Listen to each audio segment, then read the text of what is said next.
Oh,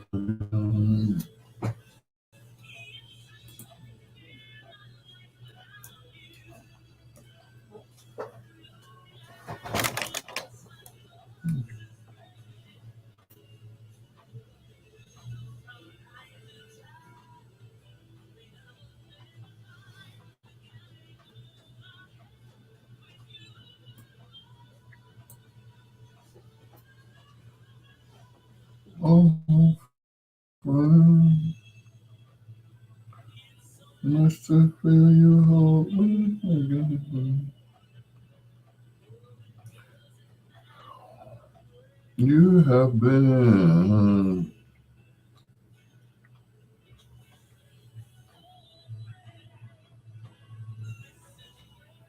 happy and begin.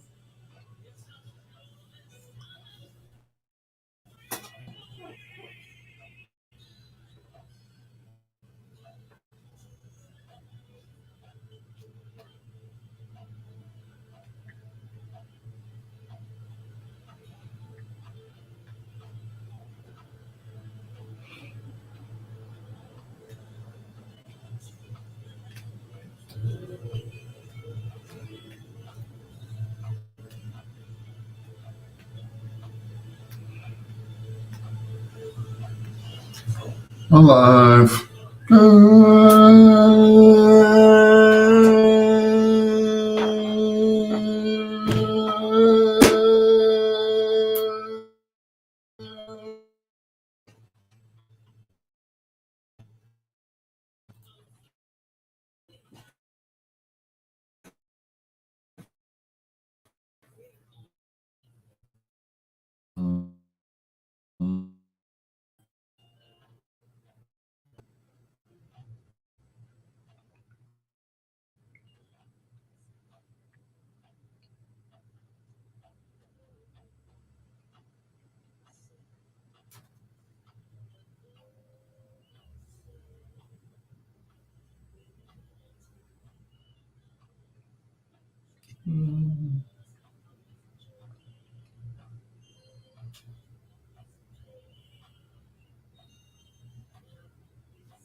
I was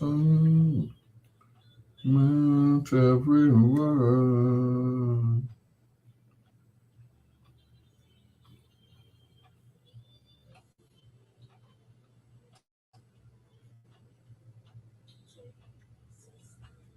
Woo! Good God. Hey, pal. She said it feels good being back on FB. I know that's right. Truly yours, I wasn't faking. Knew exactly what I was doing. I meant every word. Come on, Phyllis, from the bottom of my heart. Yes, word. Ah, it feels good to have your phone back, doesn't it?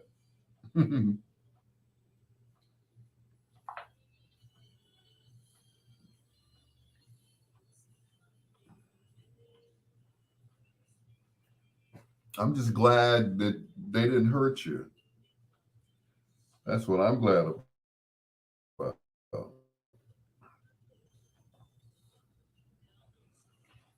Well,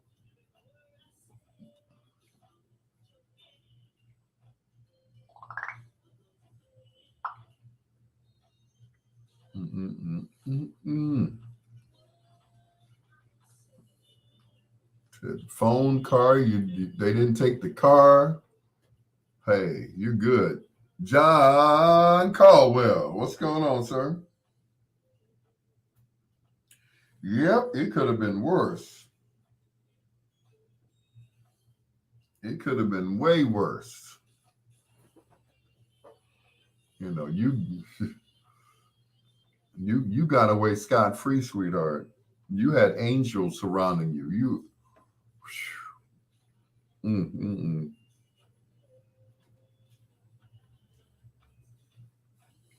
Yeah, you had angels surrounding you, sweetheart.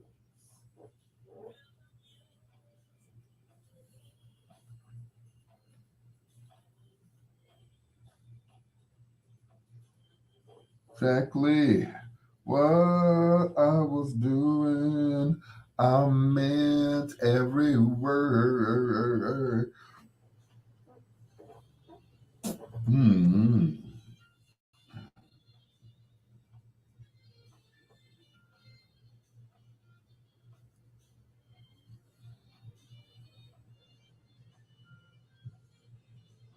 Mm, mm,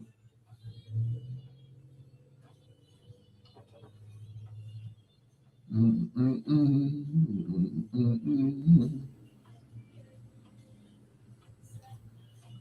What I was saying.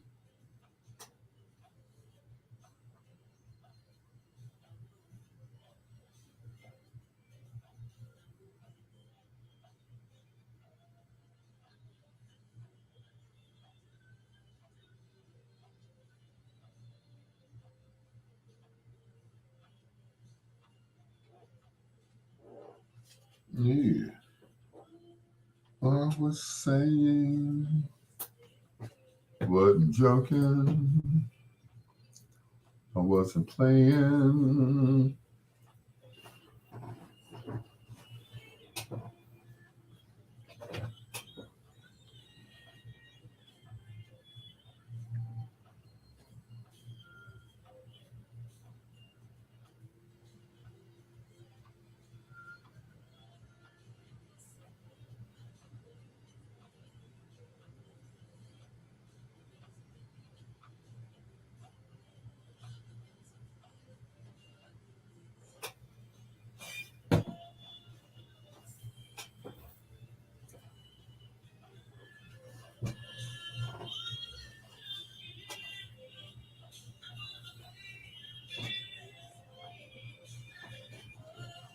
I was saying.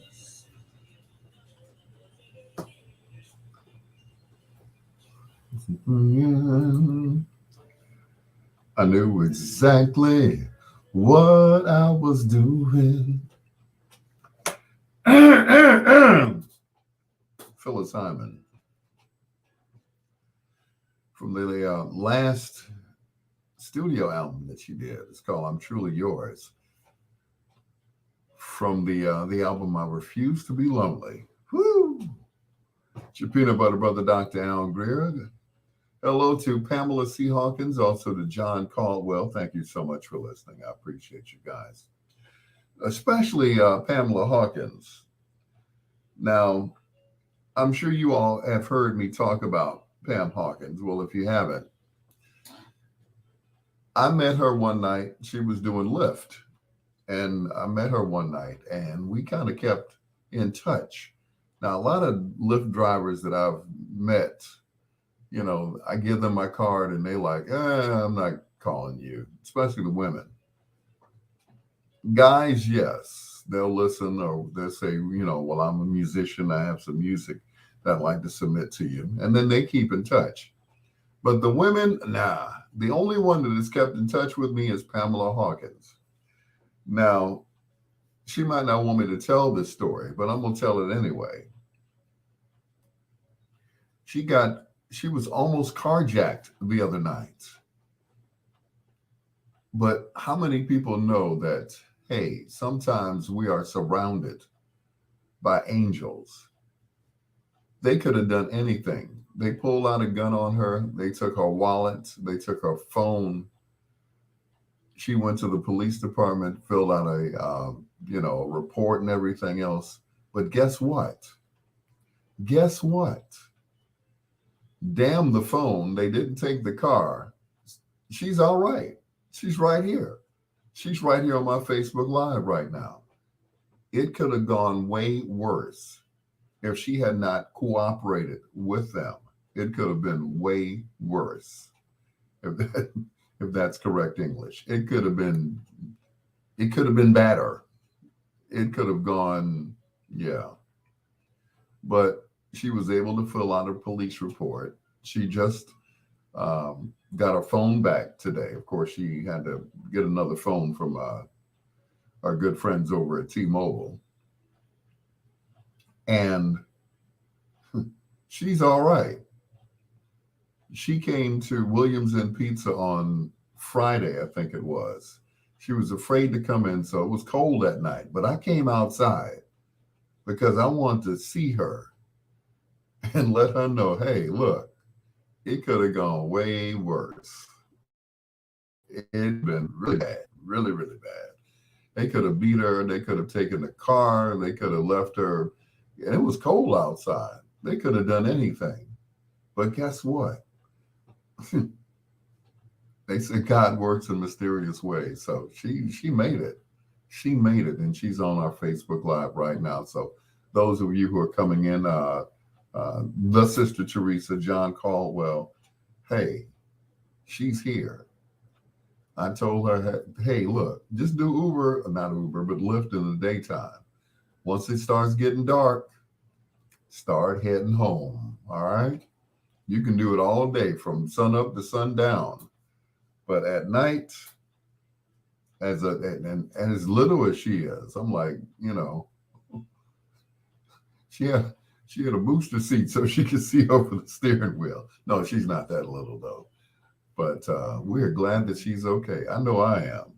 John said he's all right too. It's your peanut butter brother, Dr. Alan Greer. This is Bedtime Stories, the show designed with the lovers in mind, where we put you to bed but never to sleep with the greatest love songs of all time. We go from one of my favorite singers to another one of my favorite singers. This is Denise Williams. It's gonna take a miracle right here on Bedtime Stories with your peanut butter brother, Dr. Al Greer.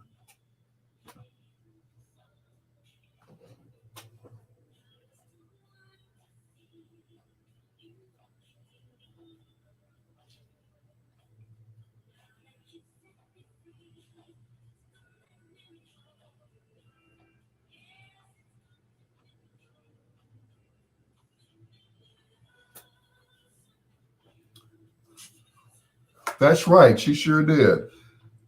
Pamela called me from the police station that morning, and I was like, she said, because I was like half asleep. She said, "This is Pamela. I want to let you know I just been carjacked." Da, da, da, da. I was like, "Huh? What? Huh? What? Huh?" And I said, "Pamela, I have one question. How did you remember my number?" Because she called me from the police station. You know, we have these cell phones and we've become lazy. We don't even remember numbers anymore. I couldn't tell you what somebody's number is without looking it up. I said, "How did you remember my number?" That was it. Reggie Hill, what's going on, sir? I'm like, Doctor or DJ Al? Just Doctor. Doctor will do. So I'm like, how did you remember my number? I remember giving her a business card, but you know, I couldn't tell you anybody's number that's on here. Now I got Sister Teresa's number. I got her number, which had been disconnected. You know, and I think I got John Caldwell's number, but I can't remember nobody's number. The only numbers I remember is from way back in the day, um, like growing up. Your phone number at home. They always tell you to memorize your phone number in case something happens to you. So you can tell the people, hey, call my mama, my daddy, whoever. My number is 773-375-8604. That was our number growing up. Before that, before we moved, our number was, get this, Wagner 46648. Why do I remember that number? We lived on 47th and Champlain back then. This was before 69 when we moved to the South Shore. And once again, that number was 375-8604. And the secondary number ended in 7769. Wish I'd have kept that number, right? And that was it. But I can't remember anybody's number. And she called me from the police station. And like I said, I was still, still out of it when she called because I think I just gotten home from work. So that's right. Come on, Russ. The doctor. Put some respect on it. That's right. Thank you. Thank you, Russ. Shake and bake, my man.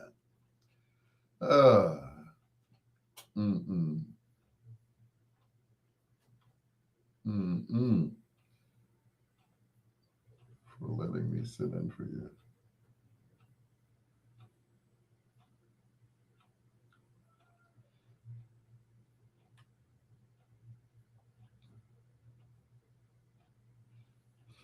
Mm-mm.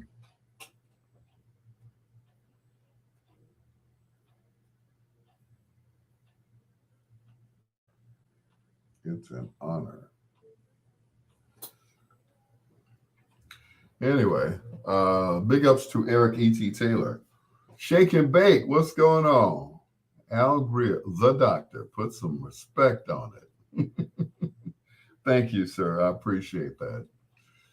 Because once again, I got totally disrespected. This guy comes up to me, "Hey Al, hey Al." I'm like, first of all, I don't know who you are, bro. And he comes up to me like we buddies or something. Now, when I was a kid, back in the '60s, it was always, when you saw older people, you say sir or ma'am. Just run up to, even if you knew their first name, like in grammar school, everybody was Mrs. Mrs. Dodd, Mrs. Nettlesby, and Mrs. Swiderski from grammar school at Horace Mann. Mrs. Thompson. Mrs. Thomas. We never knew their first names. Now, the only reason I knew that you all right, Russ, my man. The only way that you knew their first names was in the yearbook. They would, show their name.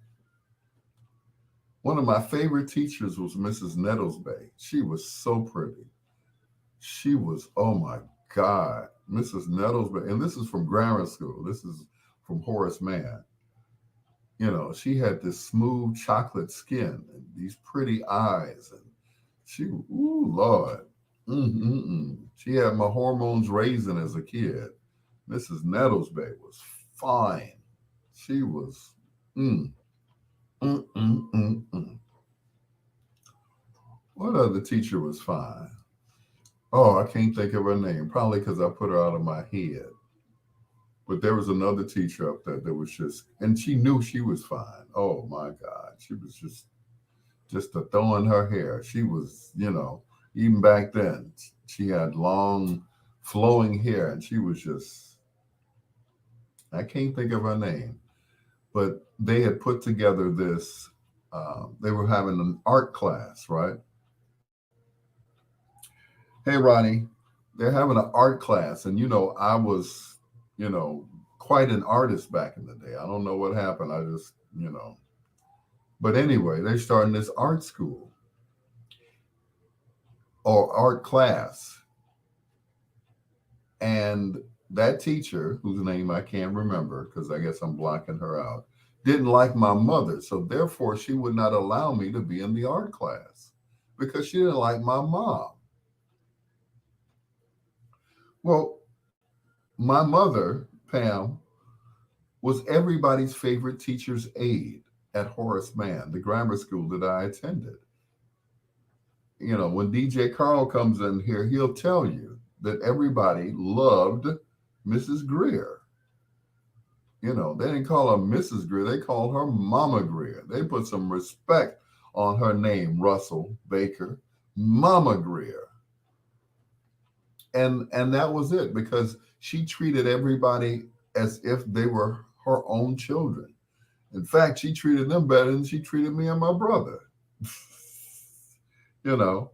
So when when everybody graduated and everything else, they would always ask me, how your mama doing? How your mama doing? I said, she in the same place. Go ring the bell. She'll open the door and tell her who you are. She might already know, and she'll talk to you. She was just like that. She would walk down the street and people would yell, Mrs. Greer, Mrs. Greer, Mama Greer. They all knew every child who came up at Horace Mann from, what was it, like from maybe like 71, all the way till when she retired. Well, not retired, they transferred her to another school, which was George Washington High School, and they transferred her over there. And the same thing happened again. Mrs. Greer, Mama Greer, Mama Greer. I worked with this guy. His name was, what was his name? His last name was Colton. Well, Colton and I worked at this, we worked at Ameritech. At the time, they were called Ameritech, but now they call Verizon in Hyde Park. And he asked me one day, he's like, Greer. He said, you know a Mrs. Greer who used to work at George Washington High School? I said, yeah, I know her well. Yeah, I've known her for years. I said, that's my mom. He said, Mrs. Greer's your mama? Oh my God. It's a white boy. Oh, I love Mama Greer. I'm like, oh my God. Oh man, she was my favorite teacher. And this, that, and the other. She's just so nice to me. She always talked to me like I was her own child. She never discriminated towards anybody, the white kids, the black kids, the Hispanic kids. He said, as a matter of fact, they was all jealous because she got along with everybody. I was like, wow, that is cool. Hey, Marion.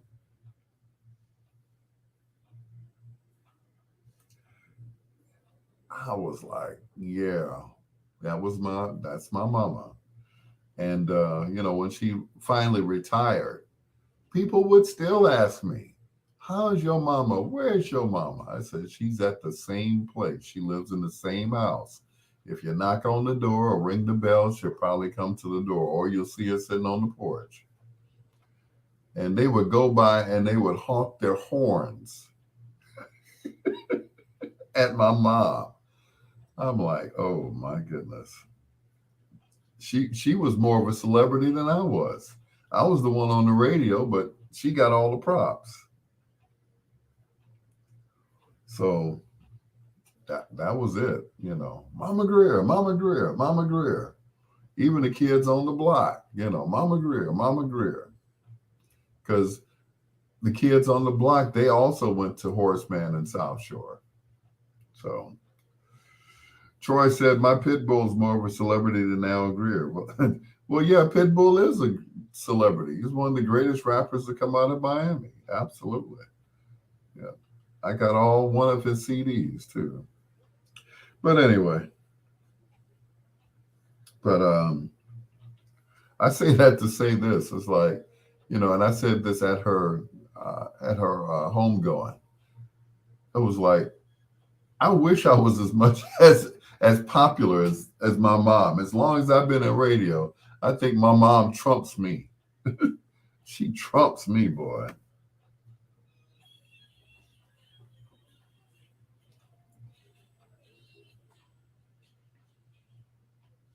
You're right.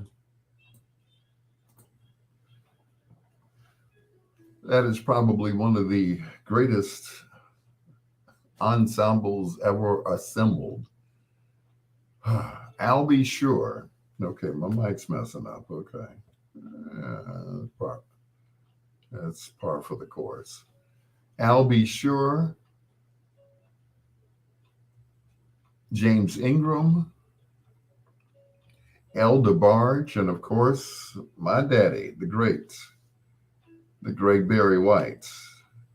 Secret Garden, that's, of course, Quincy Jones. Is that from, I think that's from the Back on the Block album, if I'm not mistaken. It's your peanut butter brother, Dr. Al Greer. Hello to Marion, also to Ronnie. Thank you so much. And once again to Pamela Hawkins.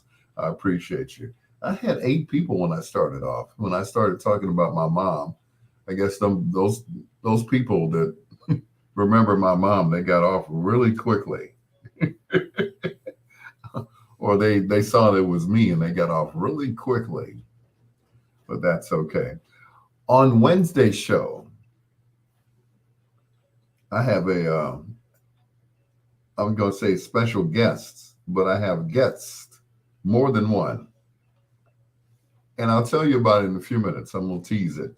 But I have a special group that you probably forgot about. But they will be on my show on Wednesday between 9 and midnight here on Bedtime Stories.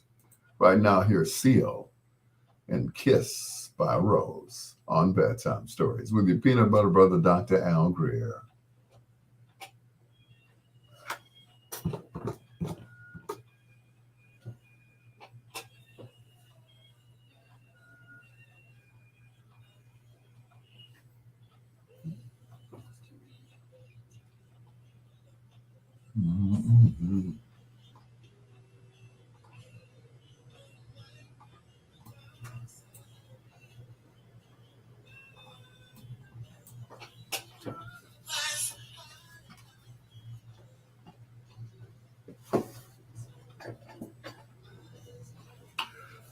Ah, good evening, Marion.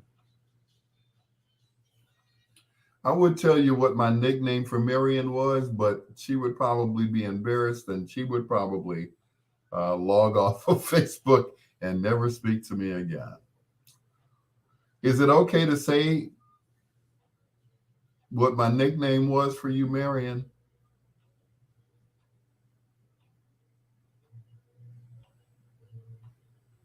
I guess that's a no. She probably doesn't remember, but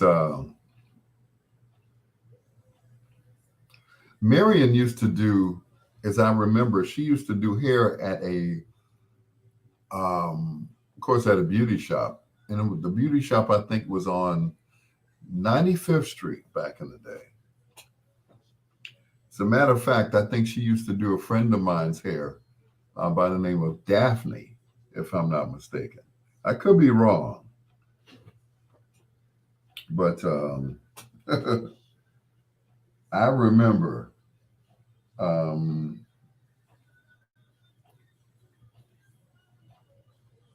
I remember her doing hair back in the day.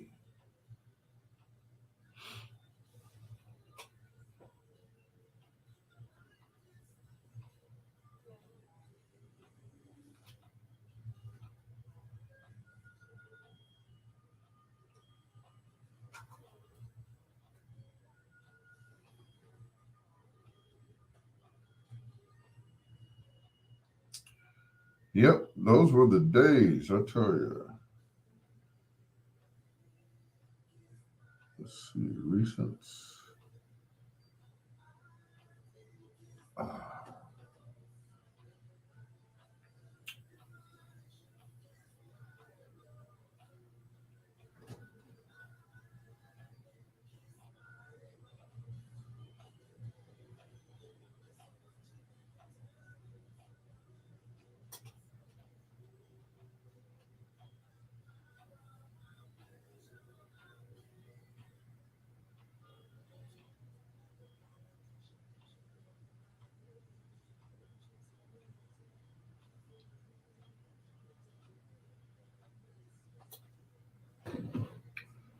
oh Lord.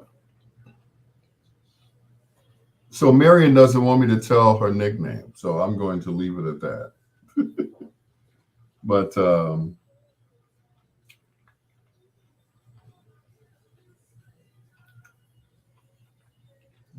I will say those were the days. Those definitely were the days. Pamela Hawkins, she's probably at home now. Thank goodness.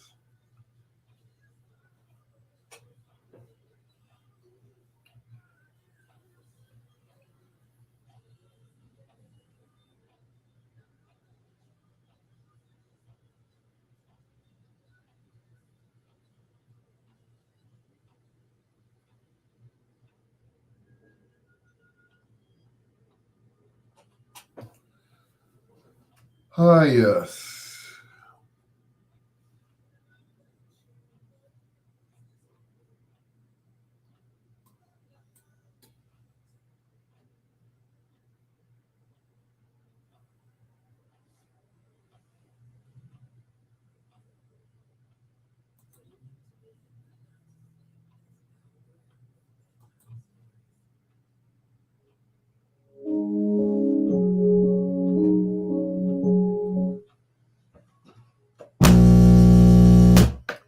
All right.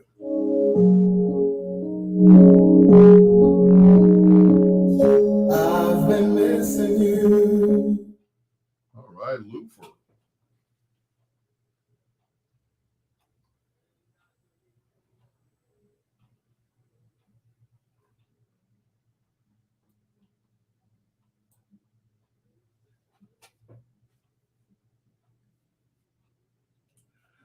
All of a sudden, my finger fell asleep. Shut up, Troy. I'm sure you have a joke for that as well. Yeah, my finger fell asleep. It's like it's tingling. Is that normal? I guess not.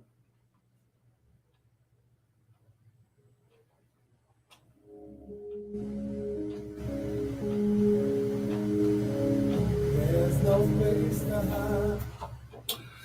Anyway, it'll come back. I keep, as long as I keep rubbing it and, you know, it'll be all right.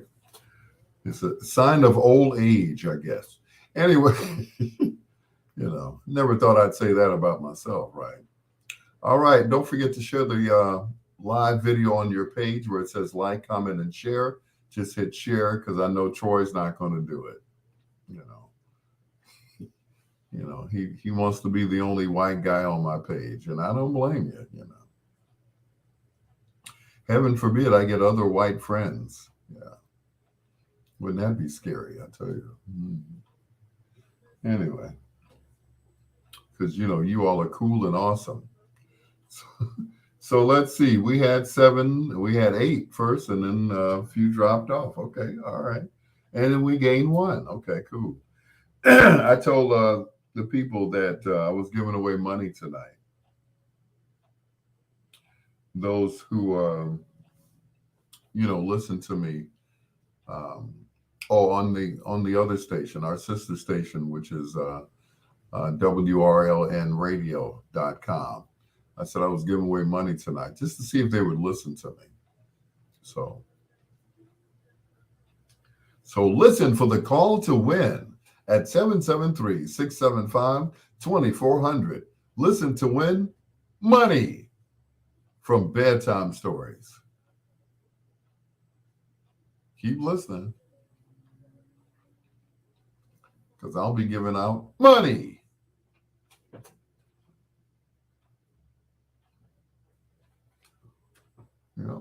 On my show. Money. But Pam, I'm glad that you're okay. It like we keep saying, it could have been worse. They could have been. At what time I give away money? Keep listening to get money from Al Greer and Bedtime Stories. That's Dr. Al Greer and Bedtime Stories. Listen to win money. I'm not saying how much, and I'm not saying when. Just listen for the call to win. When I say call now to win money for listening to Dr. Al Greer, it pays to listen to Al Greer and Bedtime Stories. Money.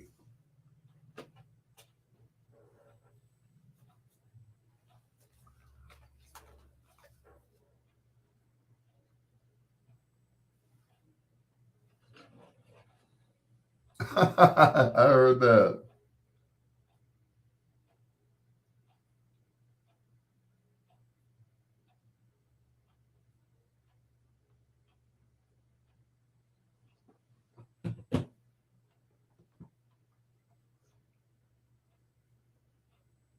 That is such a pretty song. Luther, there's only you. That's a real, if you listen to the arrangement on that song, it's real simple. Usually his songs are orchestrated, by Nat Adderley Jr. You have a rhythm section, you have a string section, the whole thing, but it's kind of stripped down for Luther, but it's a pretty song. It's called "There's Only You," right here on Bedtime Stories with your peanut butter brother, Dr. Al Greer. Thank you so much for joining us as always. I appreciate you. Everyone who's listening on the RLN side, thank you. Those who are listening, of course, on WOSD, I appreciate you. And of course, bigsradio.com. I also appreciate you guys. It is so cool. And I thought it would never happen. I'm like, I want to be in syndication. I want to be on more than one station at a time. They said everybody has a dream. So my dream has finally come true. And it can only get better. I see Lisa London doing her show. And she has more than 3 stations listening to her. So, I'm trying to catch up with her, even though I've been doing my show longer, but I'm trying to catch up with her. And I saw her the other day at VON, and I hadn't seen her in a while. And, she was having some health issues, but it was good to see her. Lisa London Inside the Quiet Storm is the name of her show. So check her out whenever I'm not on. Okay. Once again, it's your peanut butter brother, Dr. Al Greer. This is Bedtime Stories. Saying hello to Eric E.T. Taylor. Thank you for letting me sit in for you the other night over at Gino's in the Park. I look forward to doing it again. It's Michael Franks, along with Brenda Russell, When I Give My Love to You on Bedtime Stories. Mm.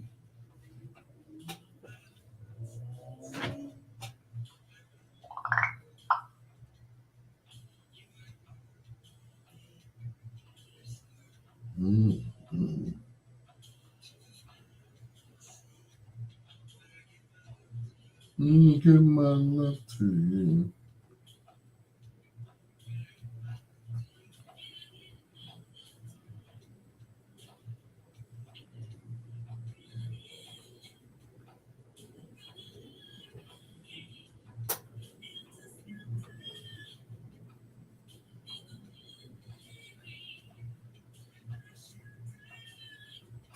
Mm.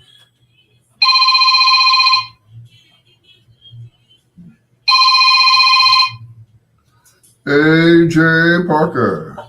What's up? Do my father again. What's going on? Let me turn the volume down. Imitate my father again. Imitate your father? Yeah. Excuse me. Me. Okay. Hello, everybody. This is your old swing master, Al Benson, giving you Red Hot and Blues. Oh my God. What? It makes you go back. Are you getting choked up? Oh my God, yeah. You know who else does that? Robin Kent. Is that Herb Kent's Daughter. She will call me, right? And she'll do the same thing. She can do Al Benson. No. She can do I do her father. Do her. The phone will ring and I pick up the phone and I say hello, and Robin will say, "Hey, Daddy," and I go right into it. Hey, Pumpkin, how are you? Thank you for calling me. You thought about your old man, huh? I really appreciate that. I'm sitting here at work at WVON. Oh my God. And I have a whole conversation, and she'd be like, "Hell, I gotta call you back." I'm like, "Robin, why'd you have me do it if you're gonna be choked up about it?" She said, "I just wanted to hear my daddy's voice one more time." And that's it. Do Daddy one more time. It's like, what was that movie, Ghost? Yeah. Hold Okay. on. Hold on. So what the fuck am I looking here? Oh my goodness. What happened to my phone? But I listened to. I found a recording of him on YouTube. Oh yeah, and I think I got tapes too. You said you got a reel to reel, don't you? Yes. And I listened and I was like, oh my God. You know what I sound like? What? Who? Listen to it. Yvonne Daniels. Oh yes. Oh yes. Now, because Rick Party and they used to always say they studied my technique. Uh-huh. I didn't have a technique. Right. I was either doing shit I had no business doing. But it's a culmination of everybody you've ever listened to. Right. You're not trying to sound like them. It's just it comes out. It's different, and I think the raspiness too. Hold on. Okay.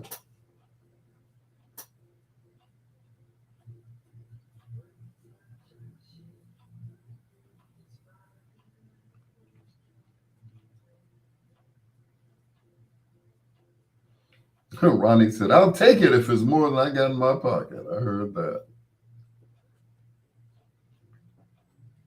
Well, Ronnie, whatever I got, you got it. Okay, Al? Yes. Do it now. Good afternoon. This is your old swing master, Al Benson, bringing you Red Hot and Blues. Wow, that's awesome. Wow, you should be on TV. One more time, but Robin called her mom and told me to do it. you can do her a kid, but let me hear Daddy again. She was not amused. Do Daddy again, but do it longer. Do it longer? I can't think of any more verbiage. All I remember, that was the first thing that I heard. Good afternoon, everyone. This is your old swing master, Al Benson, bringing you Red Hot and Blues for the next few hours. Wow, that is really good. I was like, hello? Really, really good. Hi. Okay, I just wanted to let you hear that. Wow, that's awesome. Who's Thank you that? so much. Wait a minute, who's that? Hi, that's my sister Nadine. Oh, hey, Nadine. Hey, how are you? Greer. Yeah, that was awesome. That was really, really good. Thank you, Nadine. Oh. That is all. That's a compliment. Thank you. Yeah, you're very talented. Maybe you should do, some other stuff. That's awesome. Well, I'll listen more to him, and then I'll do, even more next time. But that's the first thing that I heard. In order to be recognized, you got to be picketized. In order to be recognized, you got to be picketized. Call Pekin Cleaners right now at 312-773-22212. Wow, so you can do other voices as well. We go back to more music with your old swing master, Al Benson, on WGES. And you also have the vernacular of the time frame, too, so that's really, really talented. Mm-hmm. Wow. He can do her kid. Yeah, well, thanks already for that treat. That was nice. That was nice. Why, thank you. People say I sound like Herb all the time, but I just don't hear it. Wow, you are awesome. Awesome, man. That threw me back. It threw me back. Okay, then get back in there and rest. All right. Okay, all right. Okay, thanks a lot. Okay, bye. Bye. Wow. Okay. Al, that's Terry from Gary. What's going on, Terry? Uh-oh, I'm back. Hello. That was a treat. She does not like to be on the phone. Oh, okay. She's totally different from me. Okay. But to hear that, took her back, huh? He had the studio in the house. Wow. So we knew when that light was on, get your ass away from there. Don't come in the room. Because I foul. I Wow. would be in there and I would stay there for a little bit. But it's not like when I go outside, it wasn't like I was sitting in his lap. I want to be where you be, or you know what I mean? Uh-huh. This came out to be genetics. Yeah. You know, just genetics. Hold on. Hold on for a second. Hold on. Two in a row from Michael Franks. That is Tell Me All About It. The other one with Brenda Russell. When I Give My Love to You. It's your peanut butter brother, Dr. Al Greer. And of course, this is Bedtime Stories, a show designed with the lovers in mind, where we put you to bed, but never to sleep with the greatest love songs of all time. Hello to Terry Sams, or as I call her, Terry from Gary. Also to Ronnie and Joycey Buns. Am I pronouncing that? Said, what up, OG? Why, thank you. I take that as a compliment. OG as opposed to dead G. So coming up in our last hour, I forgot to say that. Coming up in our last hour, we do a thing we call foreplay. That's 4 songs by one of your favorite artists or groups, male or female. And that comes up in our 11 o'clock hour here on Bedtime Stories. Congratulations to Ralph Tresvant. Yes, the same, of the group New Edition. He has taken over for Al B. Sure's syndicated show, based on kind of like this format, kind of quiet storm type. So how's his high voice ass gonna do a quiet storm show? That's what I'm saying. I guess the same way Keith Sweat is doing his nasally ass show. Well, that's good. Hey, they're getting paid. I ain't hating the game. Shoot, I'm getting paid too. What am I talking about? Here's Michael McDonald and Tony Braxton. Stop, look, and listen to your heart on Bedtime Stories. All the time. You could add in there foreplay. Yeah. Have the emotions, like maybe tonight. Yeah. They can announce it. Of course. What you want me to call? Yeah. Okay. Yeah. Shona. Show too. Okay. I don't know if you ever heard my show, have you? Hello?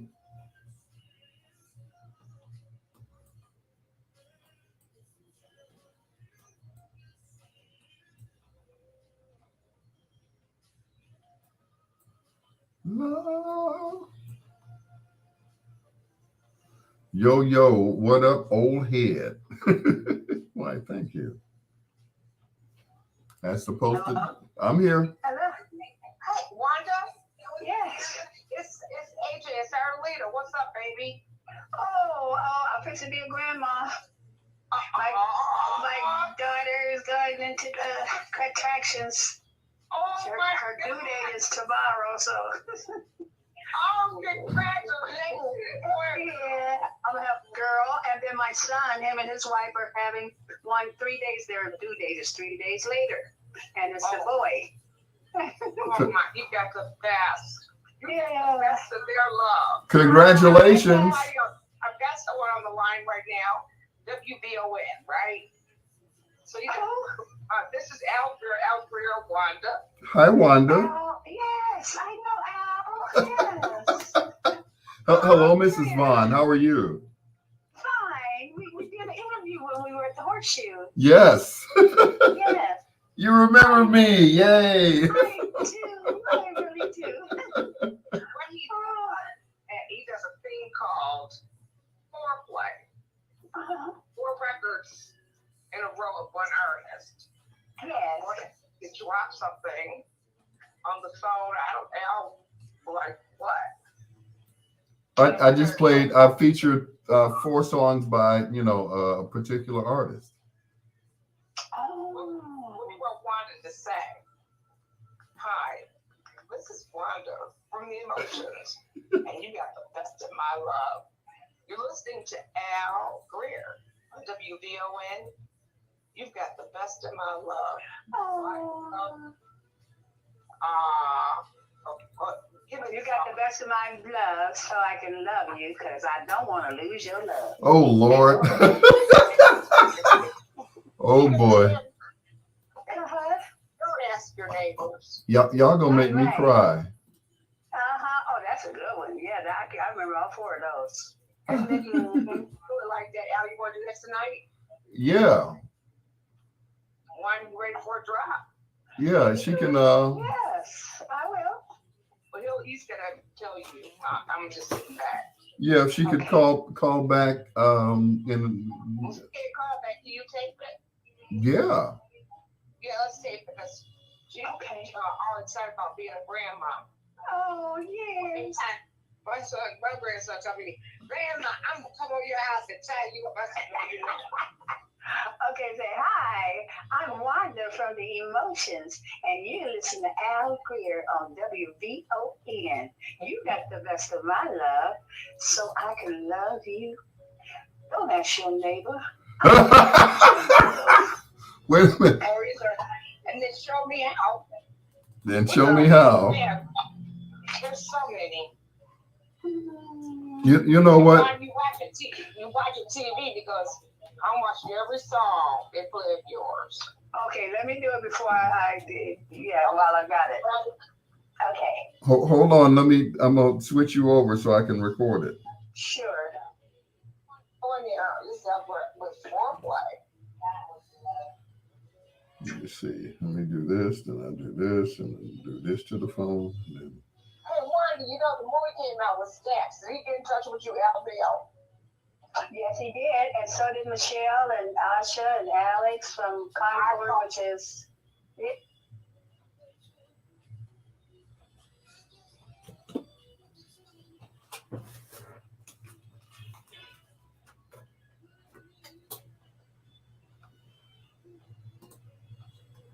Mm-mm.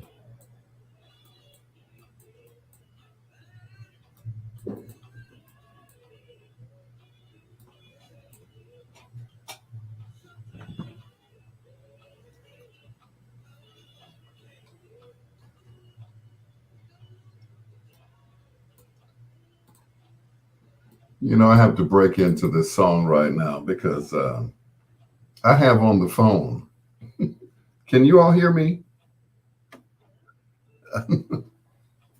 I have on the phone. I can't believe it. I'm feeling a certain way right now. Let me stop the music. On the phone right now, I have not only AJ Parker, I have Wanda Hutchinson is your last name, ma'am? Where do I know you from, Wanda Hutchinson?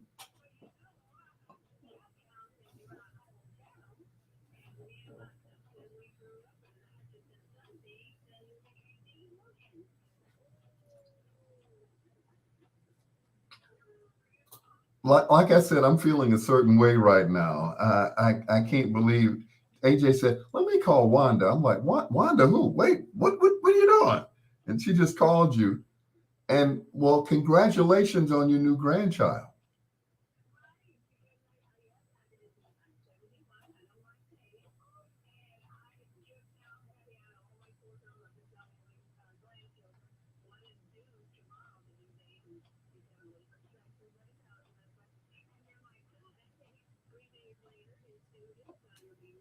Mm-hmm.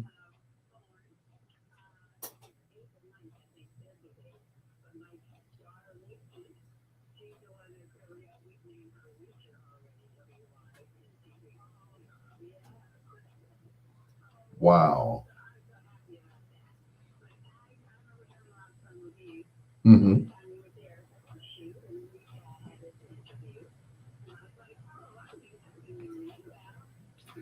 Well, thank you. It's nice after all these years to be remembered by people, you know.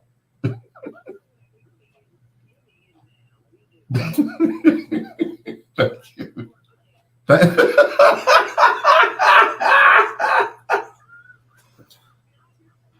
Oh God.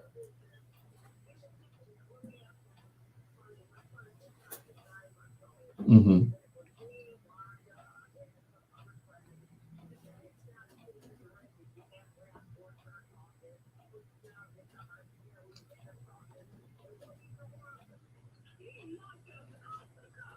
Oh no.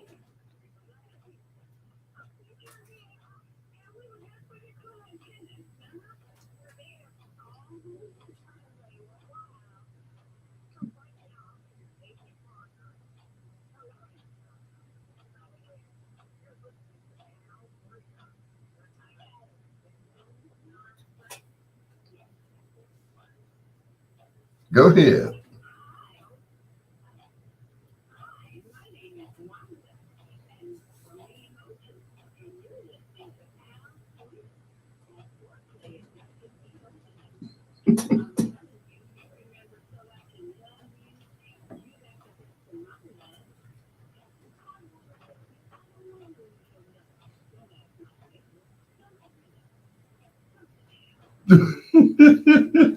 I'm over here blushing. I'm over here blushing. Thank you, Wanda.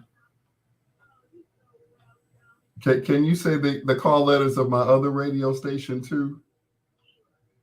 And that's WOSDradio.com. Ooh-wee.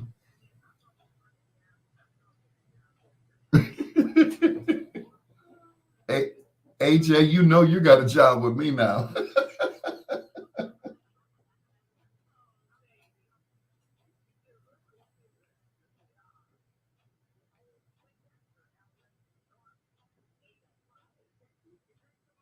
No, that's not too much.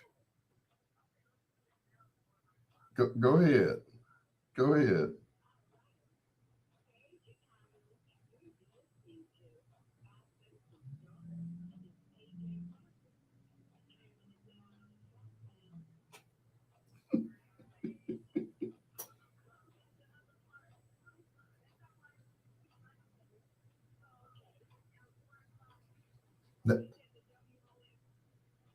WOSD, yeah.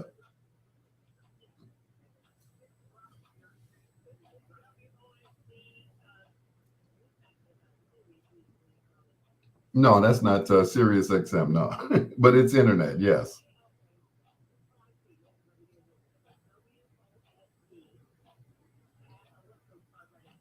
Radio.com.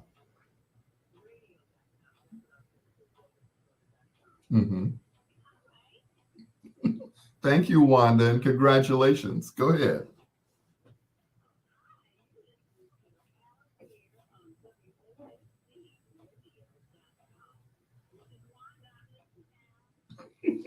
Thank you. I'm gonna be no good the rest of the night. Thank you, ladies.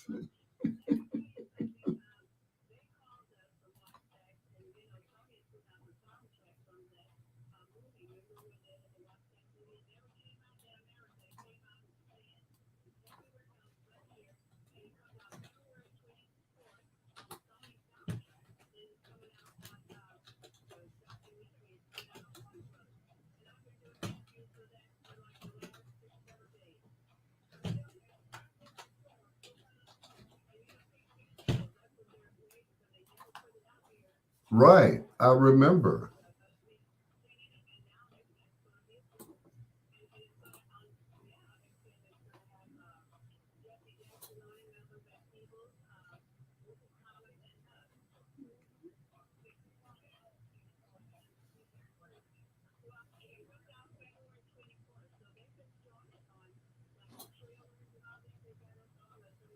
Mm-hmm.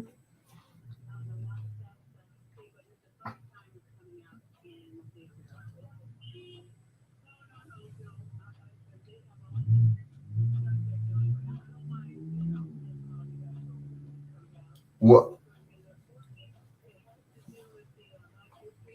Mm-hmm.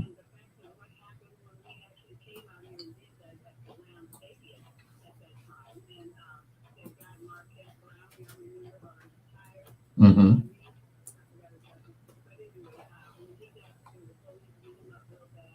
Mm-hmm.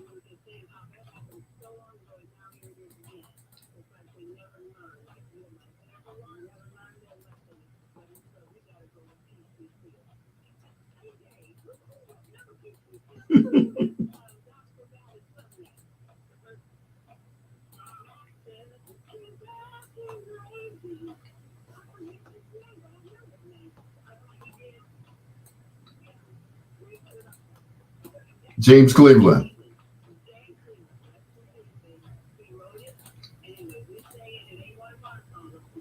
Mm-hmm.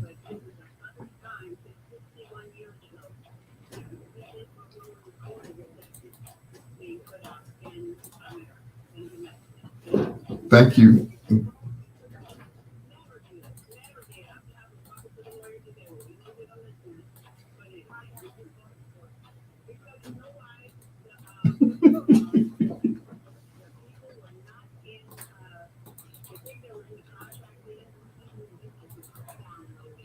Mm-hmm.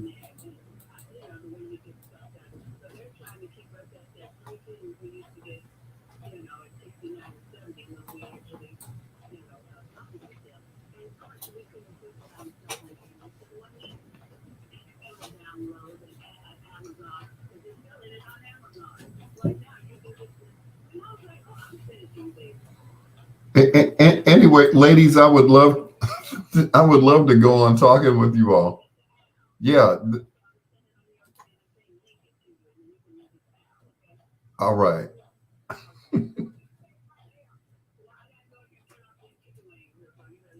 Yeah, right.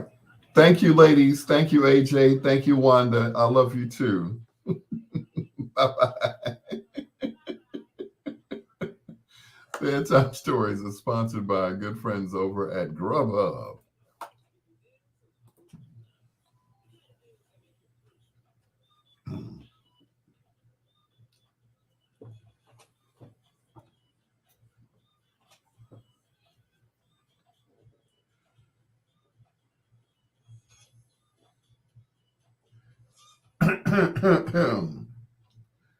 Thank you, my darling.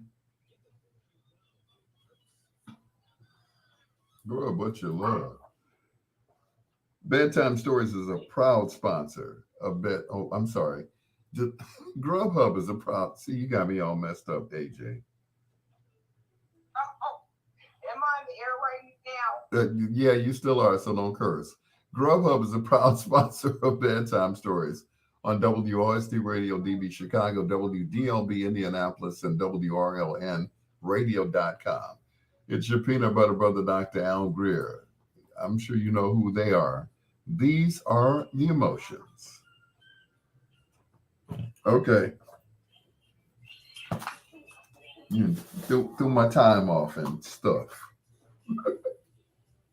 That was good. I don't like things that are just. I'm saying this thing she said. Okay. And I'm gonna get Al Bell. Al Bell to call? Okay, cool. I see it. Okay. Do you know what's the woman's name is saying with Jerry Butler? Brenda Lee Eager? Brenda Lee Eager? Brenda Yeah. Lee Eager? Yeah. Yeah, text me a number, sure. I don't give the number. I just make sure it's all right. Or text her my number. I don't care. Yeah. You know, she's getting up there. Hold on. Okay.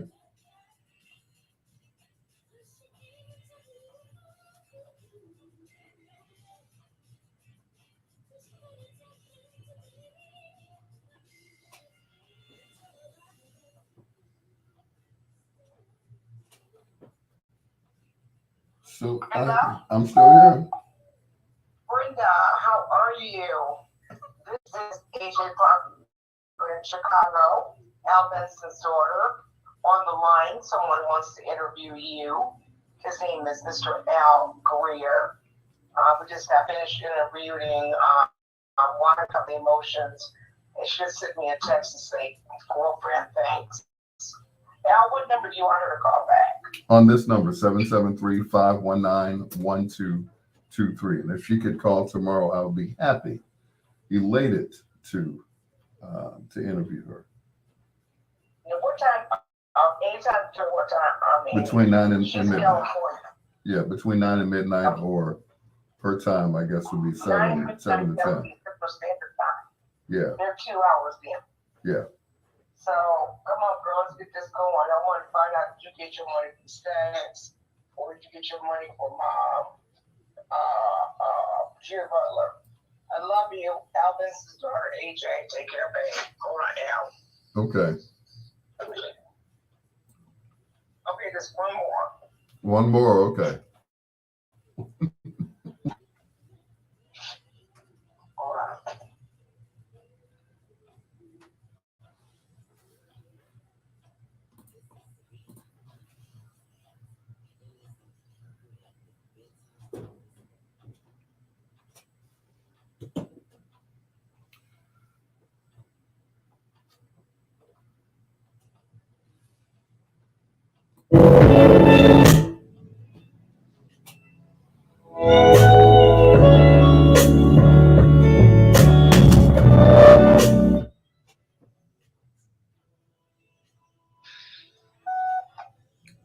Hey, David, what's going on, Suzanne? It's Arlita. I've got a radio station that wants to interview you. Al, introduce yourself. Hi, I'm Al Greer, Dr. Al Greer, calling from Chicago. Host of Bedtime Stories and the B-Sides on WOSDradio.com and WVON 1690 AM. My number is 773-519-1223. Do it a little bit slow, 773. Not Not that slow. like that. 773-519-1223. Come on, Suzanne. Work that therapy. We're supposed to get this stuff. This shit should have been done a long time ago. Tell me I about love you. I know. We miss you out here. I'll talk to you later. Bye, babe. Okay, he's going. He had this stroke. it. Oh, no. You know that? I didn't know. The two of them. Oh, wow. Two of them. So Hey, son. he's got a fund going on. Okay. Because he owes the IRS the rest of his life. We grew up together. Oh, yeah. Actually, we went out a lot. Mm-hmm. We're just too silly. Okay. Okay, let's call another one. This is Al Bell Okay. from Stacks. You know. I told myself, you need to talk about records. You want to have my father in here. Here we go. Hold on.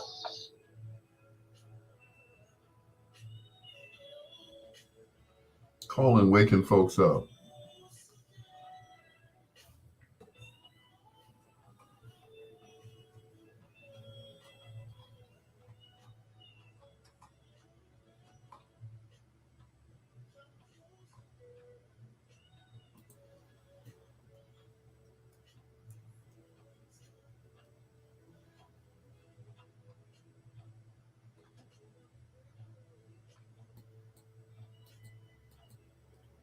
System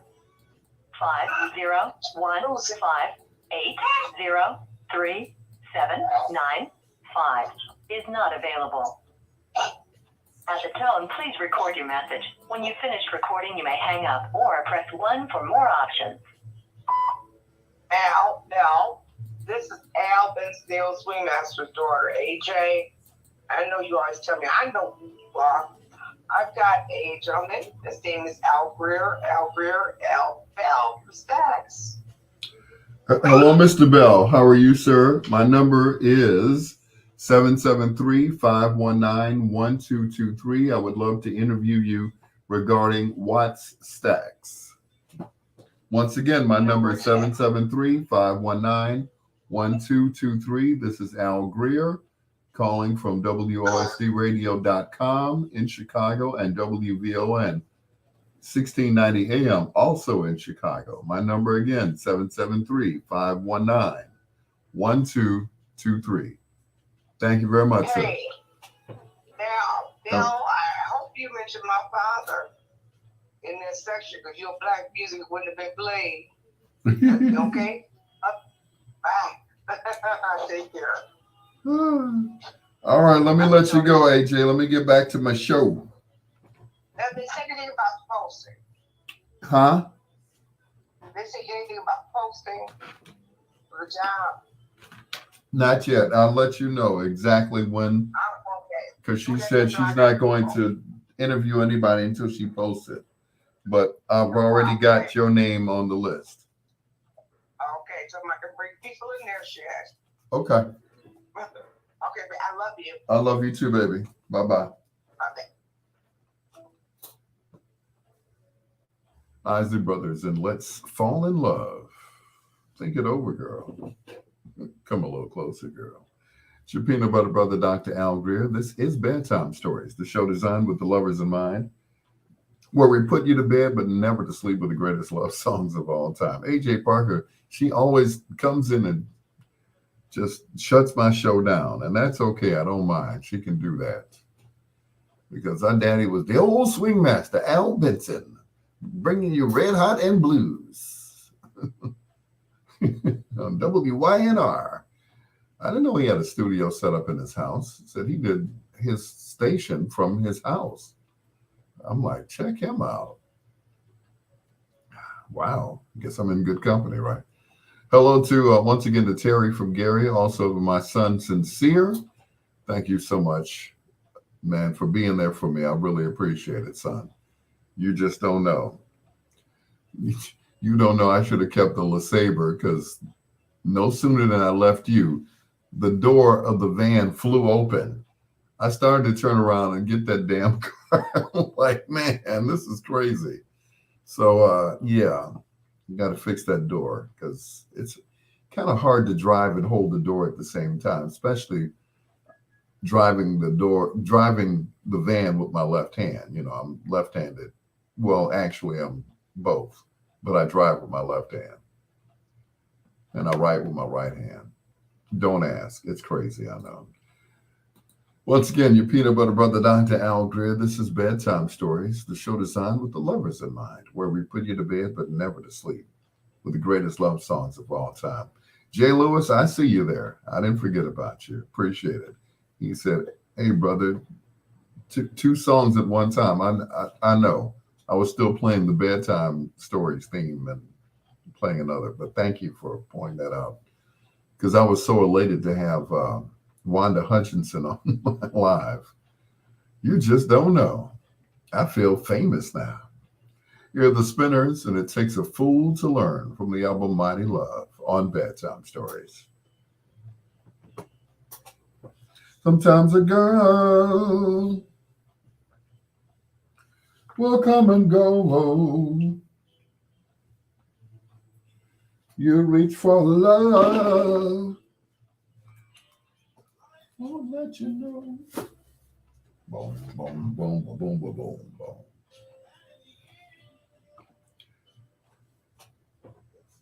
Be loving her. She's gone. I'm all alone. Yep, they were mentioning watt stacks. I don't know if you all remember, it was like 71, 72 that they released this movie. 73, I think it was. It was a live concert that was recorded. I mean, the concert lasted all day. It was outside in the, I think the Oakland Coliseum, and it lasted all day. They recorded and taped and recorded, and it was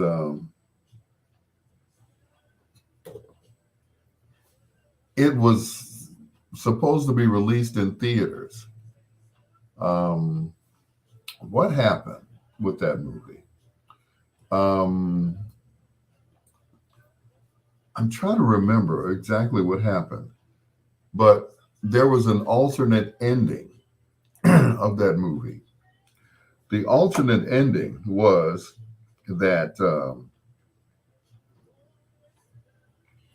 it was supposed to end with Isaac Hayes doing theme from Shaft, But at the time, even though he wrote that song and performed it on the Oscars and the whole thing, MGM would not allow him to perform it because MGM was one company and the other company was the company that released the movie Wattstax. What's up, Mo King? So to make a long story short, they had an alternate ending. The alternate ending was him performing the song Rolling Down a Mountainside, which was originally done by the Ohio Players, the main ingredient. So they would not allow him to, or allow them to release the movie with theme from Shaft being the last song. And then there was some internal things going on. Johnny Taylor, who was at the time one of the undisputed kings of Stax Records, was not included in the concert, but he was recluded. The studio was out, yeah. But he was included in the movie, but not in concert in the movie. Excuse me. Instead, he decided to do his own concert, which they included him in the movie, but it was like edited in. He was not part of the actual movie, which makes, or I should say the actual concert. American International Movies. Thank you, Maurice. Well, American International was one company, and the other company, of course, was the bigger one, which was MGM. MGM would not allow American International to let Isaac Hayes end the movie with theme from Shaft because they owned it.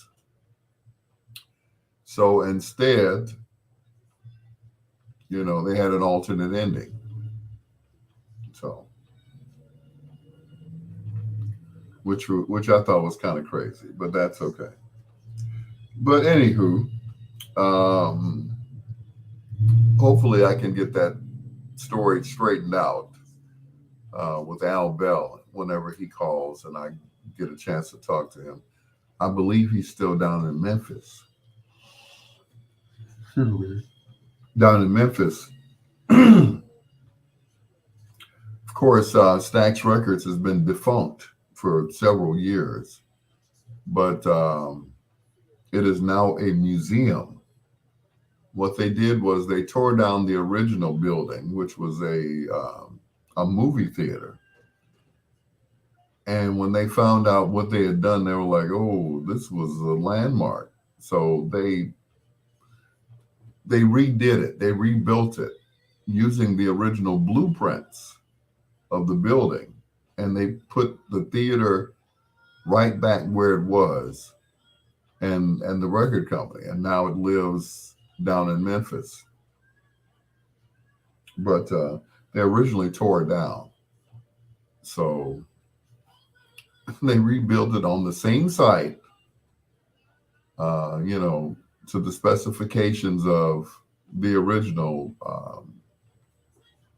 blueprints, which I thought was interesting. I'm like, okay, they put it right back where it was, So it's a tourist attraction. So whenever you go down to Memphis, on Union Avenue around the corner from Graceland, there you go. I thought it was on Macklemore.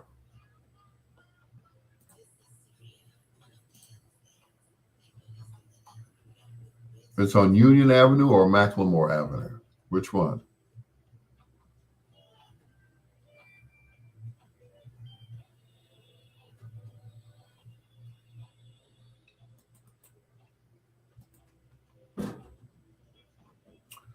Ooh, the wind must be out high out tonight.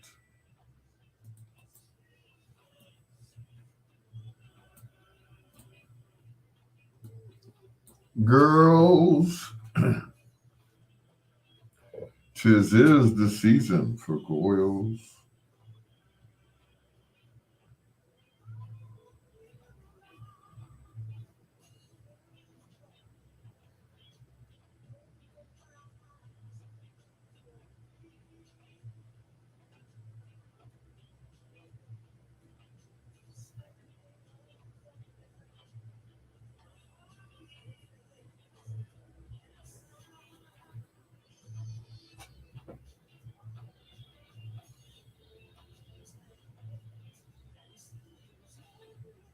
Woo-hoo.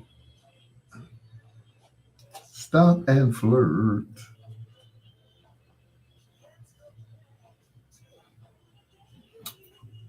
Wow, look at all of the, yeah.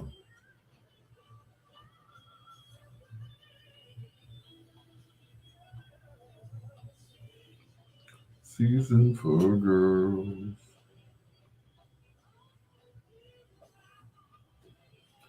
Girls. It's the season for girls. Right, I know, right? Memphis State.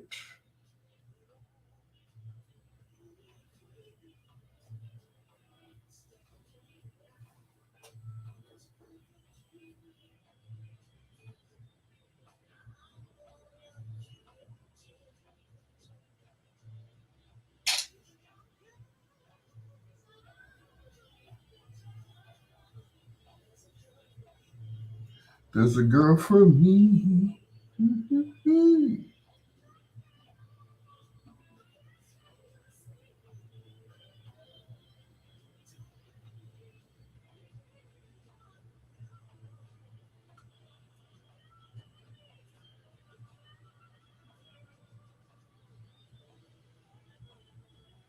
Sister season for girls.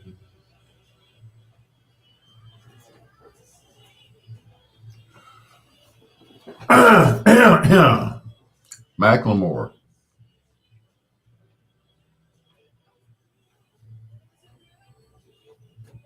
Break it down. Boo-doo-doo.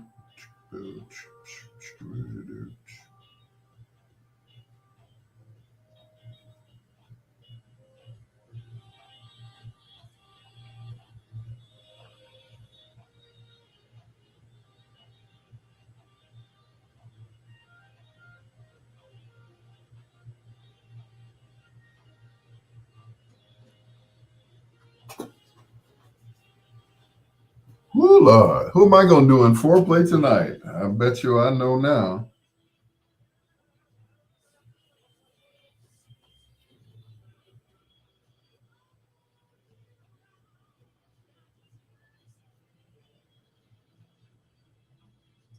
Is the season for girls.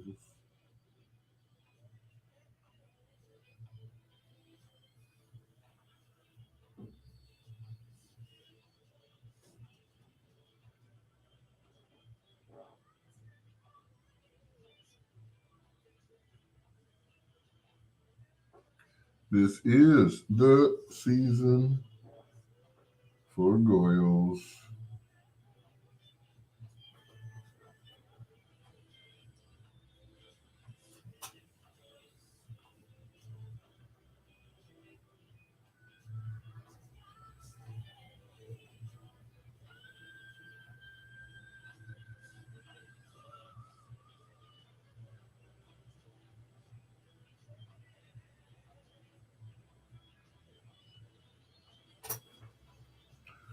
Oh, I was right. Macklemore Avenue off of I-65. Hello.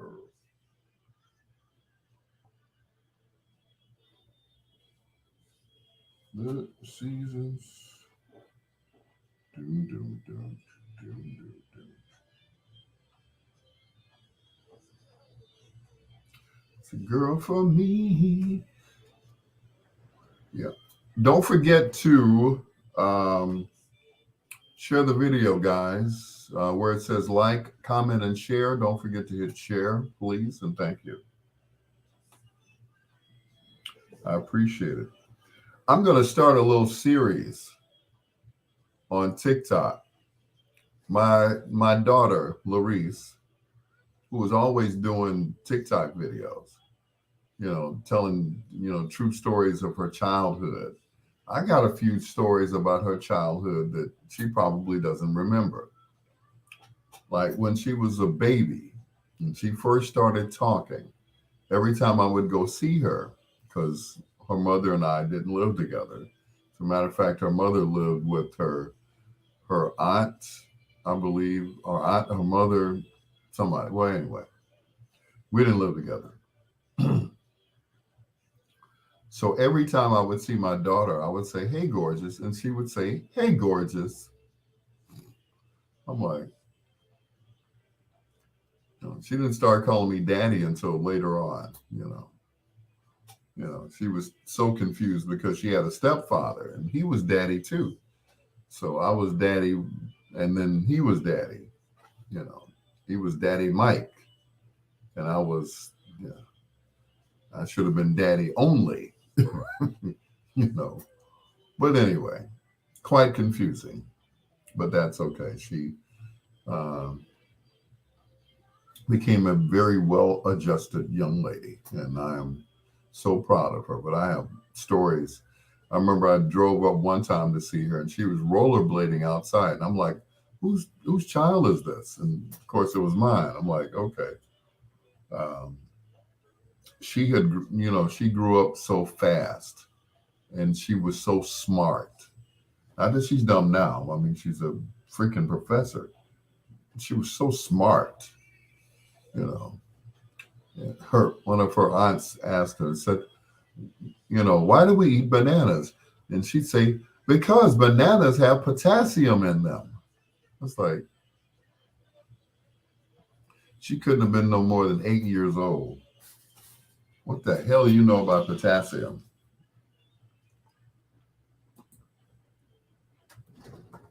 The Tramps, Seasons for Girls, right here on Bedtime Stories. With the Peanut Butter Brother, Dr. Al Greer. Thank you so much for joining us. To my brother from another mother, Maurice King. He was telling me exactly where Stax Records was. Now, he said Union Avenue, but he looked it up. And of course, he did a Google search. Unlike some of the people who listen to VON. They're like, Google, who's he? Never mind. They think Google's a comedian. He said, I believe Union, but then again, it's been over 40 years since I've been down in Memphis, Tennessee. As a matter of fact, he told me something one day, and that would just freak me out. The mobile home that he used to live in was the same one that he stayed in when he was down in Memphis. I'm like, okay, well, it's a mobile home. Of course, they can, uproot it and move it and everything else. So I'm like, oh, okay, cool. He slept in the same bedroom. I was like, that's all right, I think. Yeah, okay.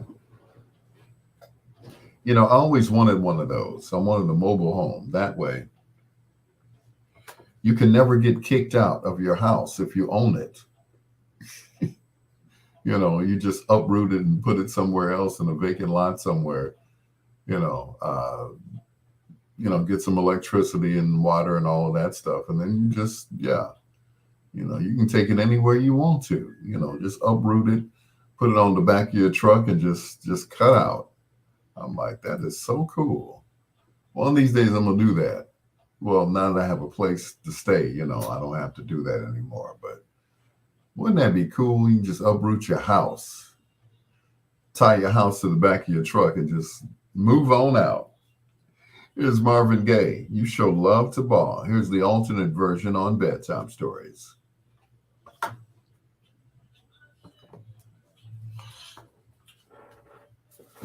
Oh, baby.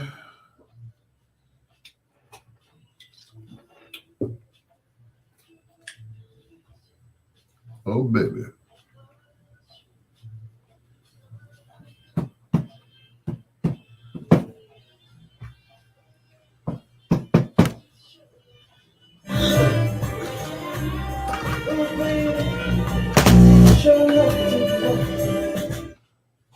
Even one of those, it doesn't have to be a whole, a whole big one. It can be one of the, like the truck type, you know.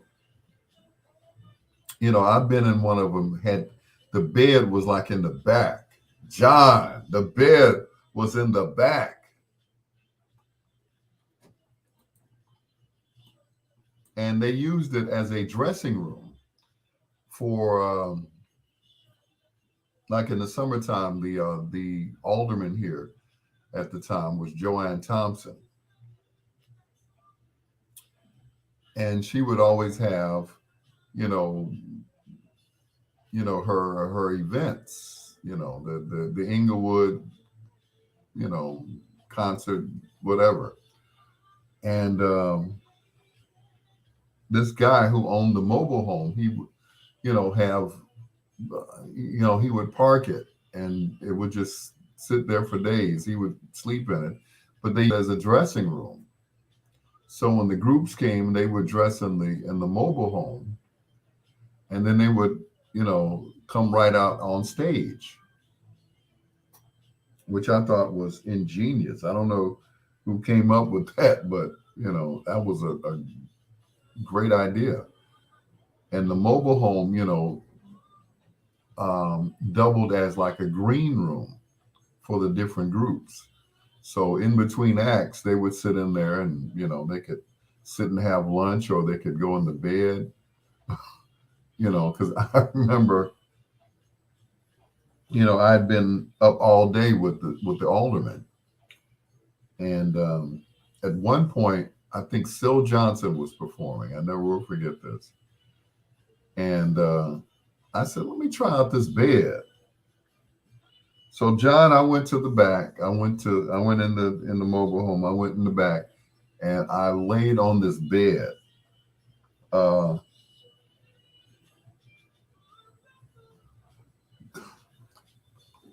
The bed was so comfortable, John,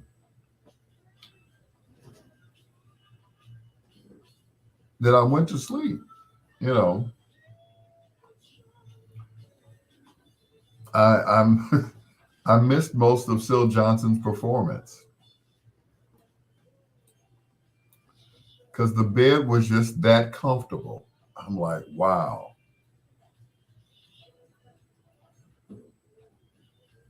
And I laid there and I went back. I went to sleep. I could hear the music playing and everything else while I was asleep, but it was like, this is great. I want one of these when I grow up. I mean, how cool is that and I've seen bigger ones. I've seen larger ones. Like Will Smith has this one. It's like a double decker. I'm like, dang. First of all, it's got to take a lot of gas. How many batteries do you need for that? I think like 12 batteries or something like that. But Will Smith's got one. It's crazy. I'm like, wow. With something like that, what do you need with a house? You could freaking sleep in there.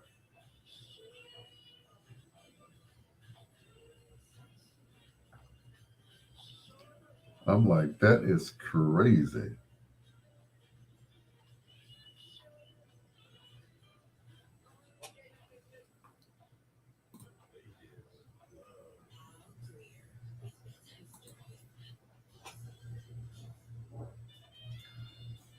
Sweeter than sweet.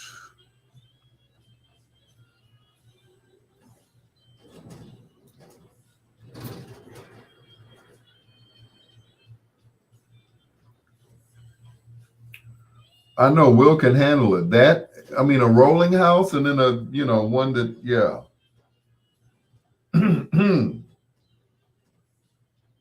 One that goes everywhere and one that stays put.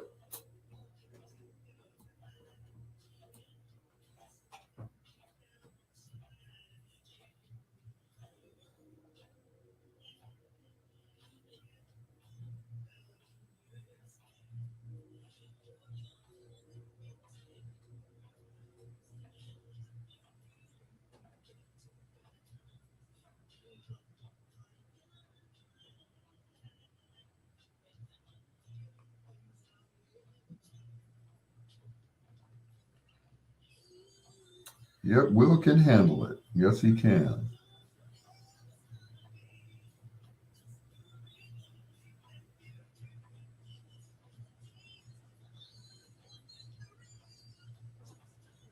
So then close.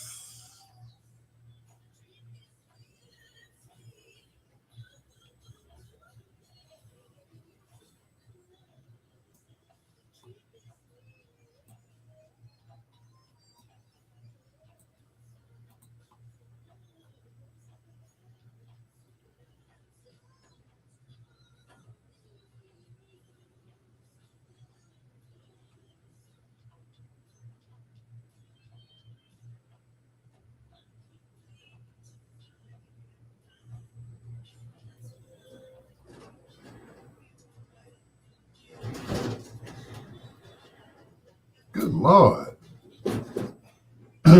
Wind is kind of high tonight, isn't it?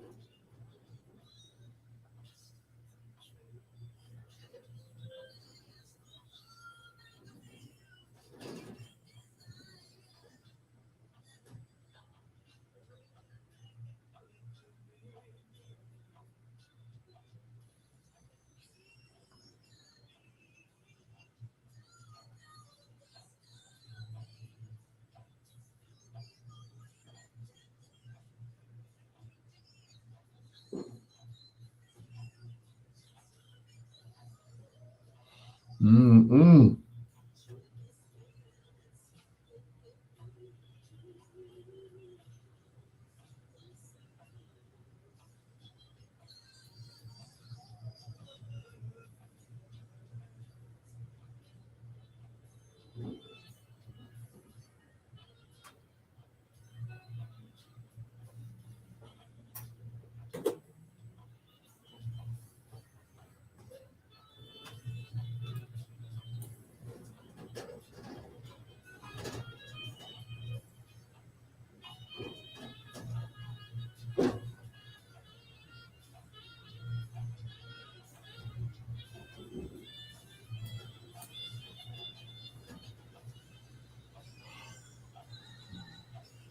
Oh, I forgot to text them.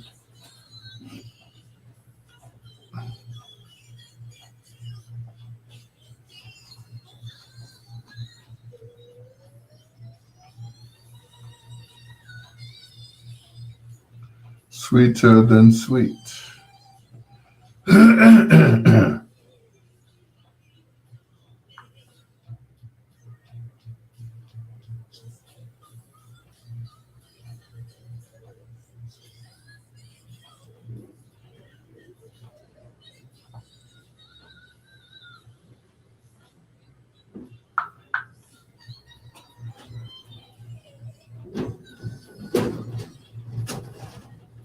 Good grief.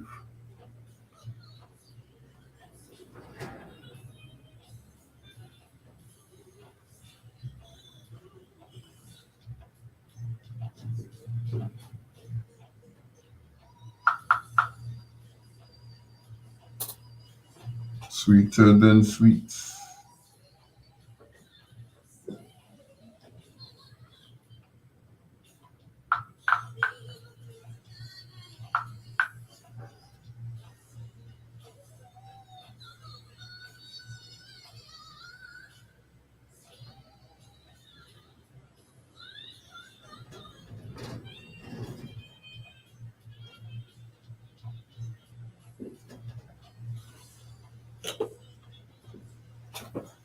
Sweeter than sweet.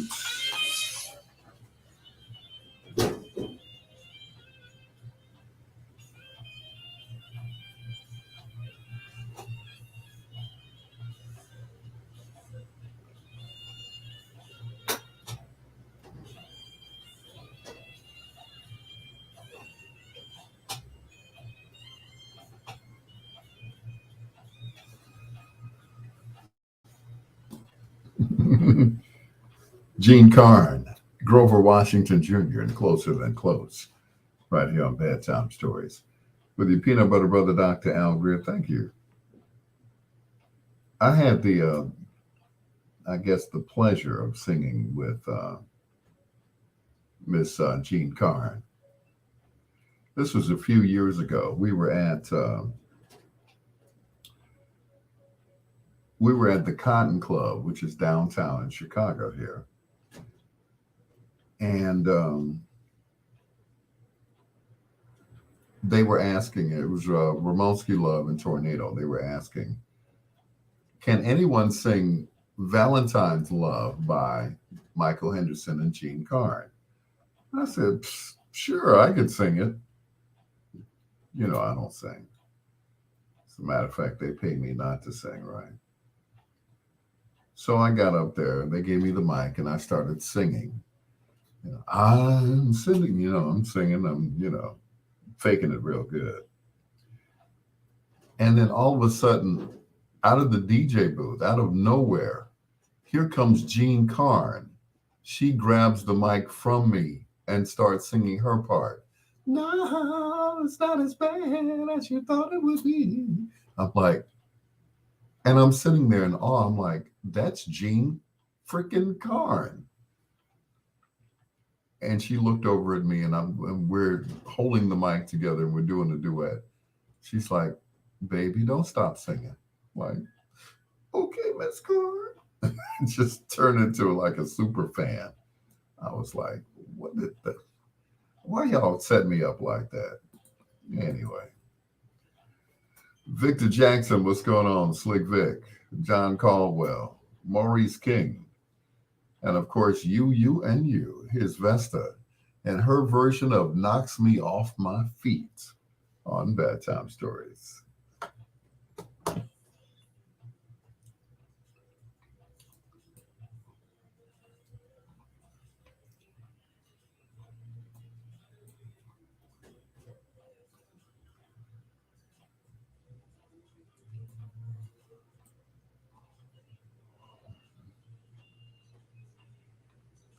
I don't want to bore you with my trouble.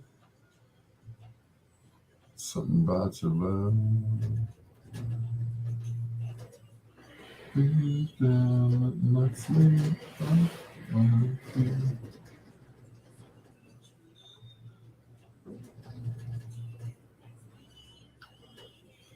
Knocks me off my feet.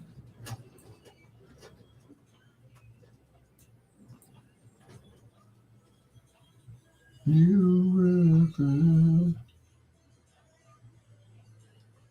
Love you. I don't want to bore you with it. Good Lord. Did it get cold in here all of a sudden? Did the window get busted or something? Slick Vic.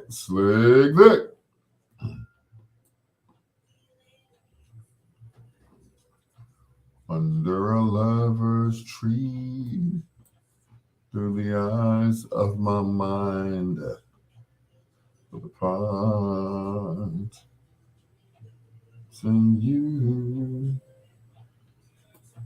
what's confined. I don't want to bore you with my voice.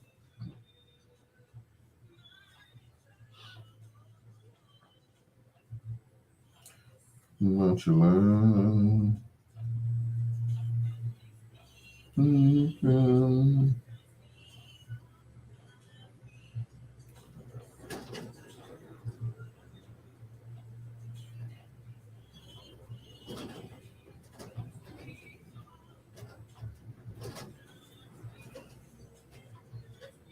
Open my feet.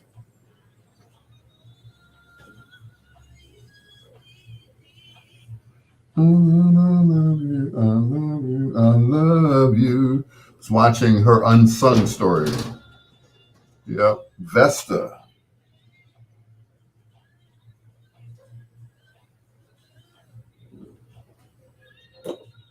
Mary Vesta.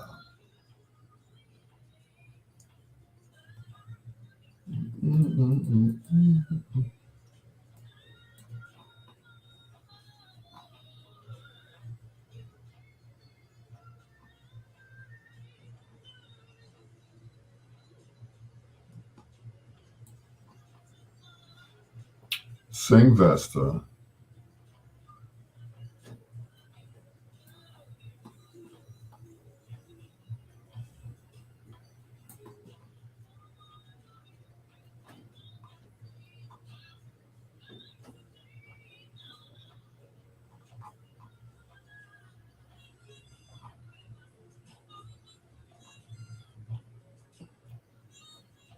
Oh, she got Stevie to play on it.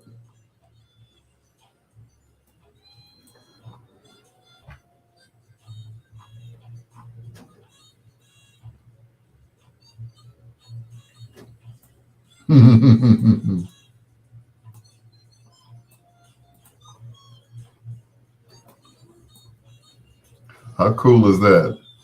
She got Stevie to play on it.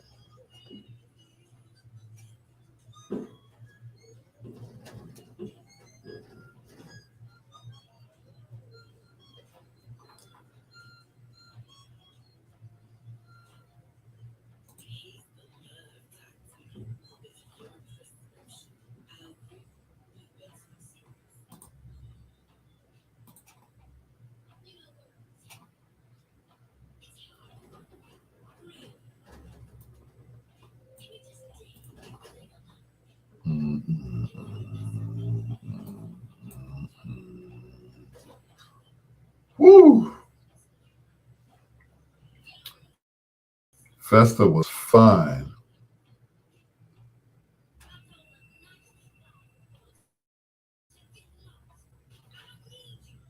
Sheila Forrest.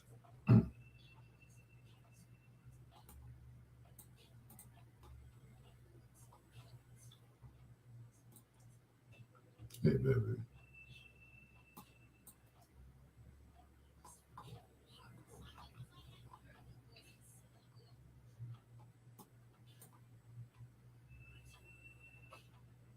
Sheila Forrest, we're doing fine. Thank you for checking in to the Bedtime Stories.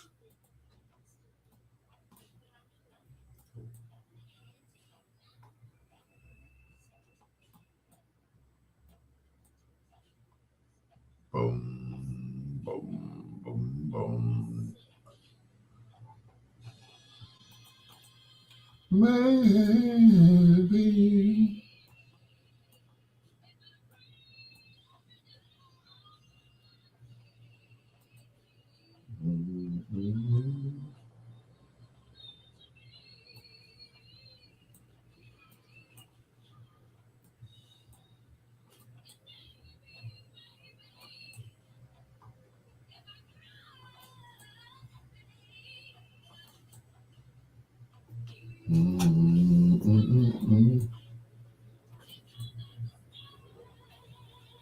Sheila Forrest, about to talk about the Grammys.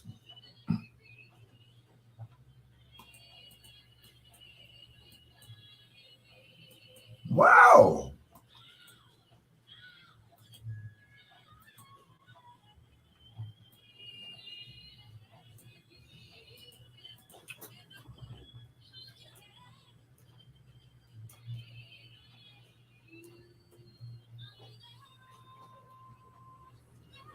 I'm about to tell you.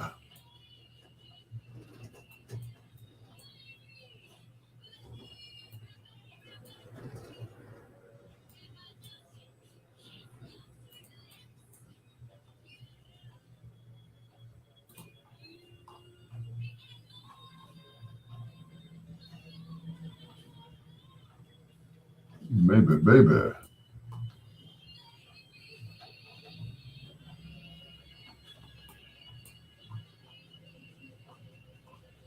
Oh.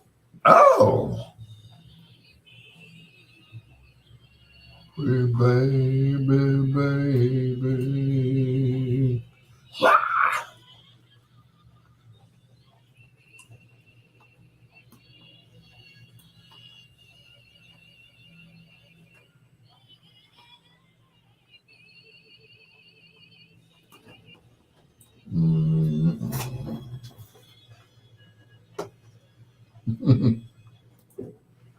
Before their days on Philadelphia International, the 3 Degrees, and maybe right here on Bedtime Stories. The show designed with the lovers in mind, where we put you to bed, but never to sleep with the greatest love songs of all time. For those of you who saw the Grammys last night, of course, I didn't get a chance to watch it because I was at a sports bar. So all they were playing was sports on all 12 of the TVs. So I wasn't able to watch the Grammys.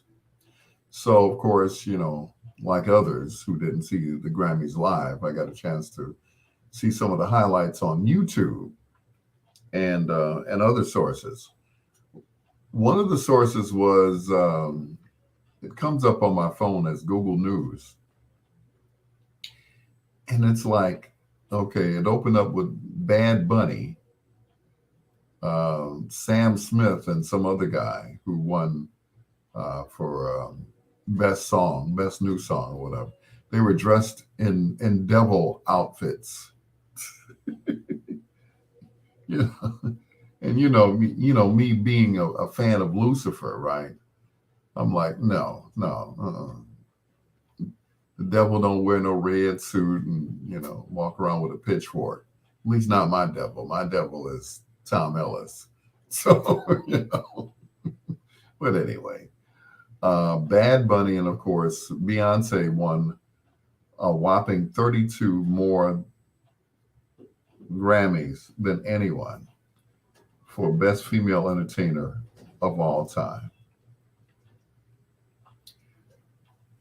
And of course, we had a discussion about that today on WVON with Atiba Buchanan and Darling Hill. Does that mean that she's one of the greatest entertainers of all time? She's right behind people like Quincy Jones and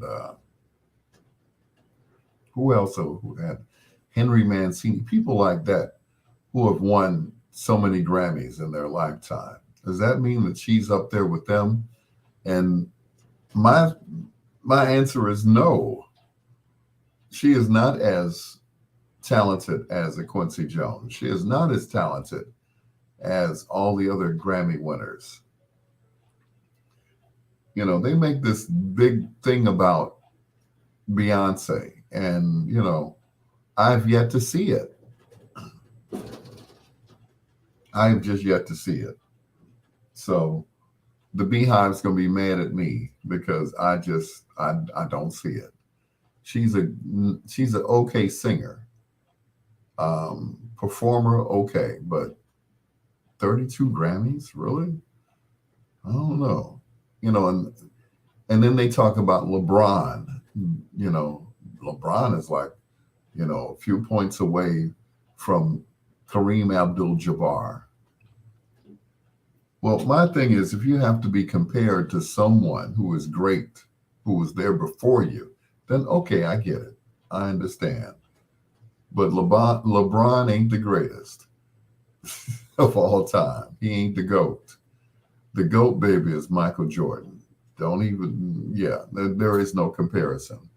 Michael Jordan, Magic Johnson, Dr. J. LeBron ain't, I'm sorry, but LeBron can't hold their jerseys. Keep on, LeBron. You'll be great one day, but Michael Jordan is the GOAT. It's Bedtime Stories, brought to you by our good friends over at Grubhub.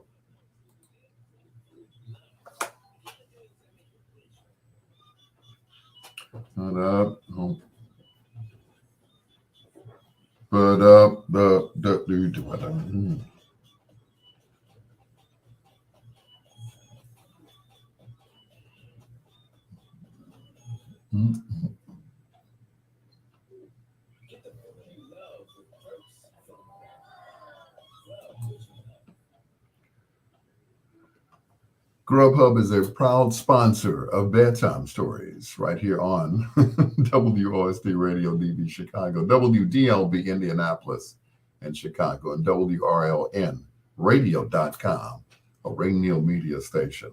Hello, Uncle Ron. He said, hey, Dr. DJ. Thank you, Ron. Uncle Ron. I appreciate that. I got a good laugh out of that one. I posted on Facebook. I'm like, I'm tired of ninjas calling me DJ, you know. And, you know, I get it because, you know, they see you standing up there playing music and they think it's a compliment. And they start singing, hey, DJ, won't you play that song? But I'm like, shut the up, please. I don't want to hear that. I don't like the song by what is it? In Deep. You know, last night a DJ saved my life. No. How about last night a doctor saved my life? How about that? You know, Hey DJ by Jeanne. I'm like, you know, that is not a compliment. It is not at all. That's like calling a chef a cook. You know, I can cook, but I ain't no chef, okay? So it's like, get it right, you know. And when you try to, you know, correct people, you know, they get insulted. I'm like, well, shoot. When you go to the doctor, you don't say, hey, Bill, you know, hey, Doc, am I going to live? Hey, Bob, you know, hey, Bob. You know, you never call your doctor by his first name. You say, hey, Doc, am I going to live? No. Not as long as you keep calling Al Greer a damn DJ. You're going to die. You're going to die a horrible death. You got about 6 months to live. Anyway, Greg Moore, what's going on? Now off my high horse. Thank you very much. Once again, congratulations to Ralph Tresvant. He took over from Al B. Sure, who had been sick. He'd been in a coma for so of course he couldn't continue doing his show. So, and of course they didn't call me or my nephew Chris Michaels. So, you know, good luck, Ralph. Anyway, it's time for foreplay. These young ladies hail from right here in Chicago. Their dad, Joseph Hutchinson, saw some magic in their daughters, or his daughters, I should say. So he named them the Heavenly Sunbeams, and they performed on a show called Jubilee Showcase, which aired here in Chicago. And as they got older, they changed their name to the Emotions. It was Wanda, Sheila, Jeanette at the time, and a young lady by the name of Teresa, who also sang with them. And of course, Jeanette took some time off to be a mother and a wife. And little Pam, she joined the group. So these days, it's Wanda and, a host of daughters and nieces who sing as the Emotions. If you were listening earlier, I had Wanda on there along with AJ Parker. Congratulations, Wanda. She became a grandmother again. But, and of course, they're in the movie Watt Stacks singing Peace Be Still. Tonight, we feature in foreplay Chicago's own Emotions. From their Stax years, here's the best parts of a love affair on Bedtime Stories. And now it's time to warm up my food. But y'all can keep calling me DJ and I'll keep ignoring your ass, okay? Okay.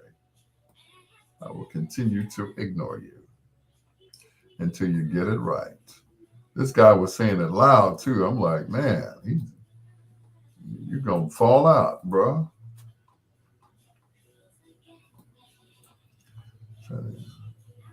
Ain't no DJ here tonight, bro.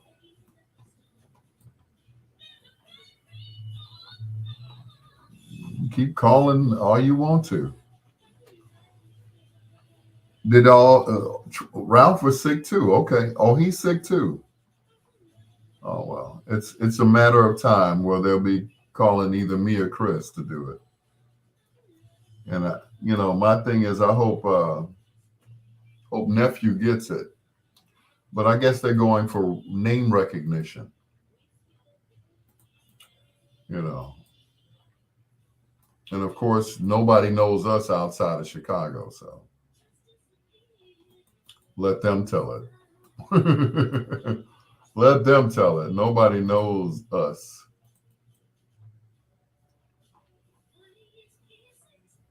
but it's cool. But yeah, Ralph has been sick too. So what y'all gonna do then? Anyway, no, Al B. Sure was sick. Al B. Sure was in a coma. You know, Ralph is just Ralph. You know.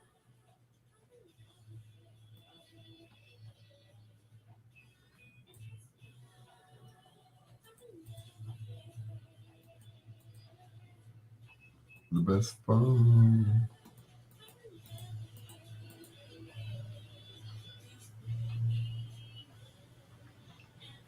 Breaking up with your baby.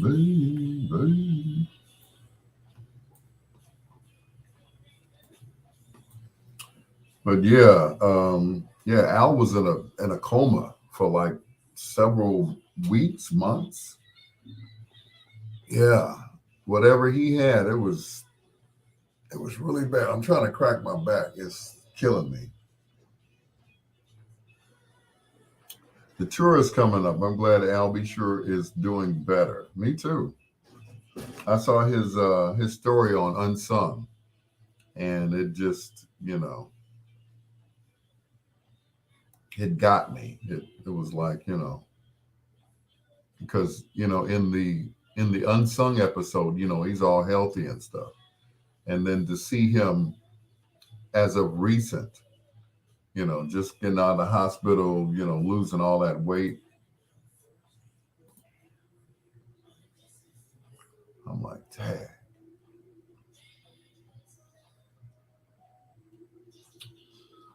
Dang, bro.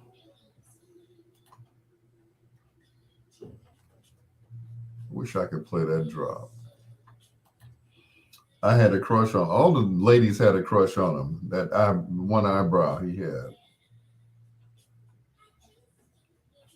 I'm like, go ahead.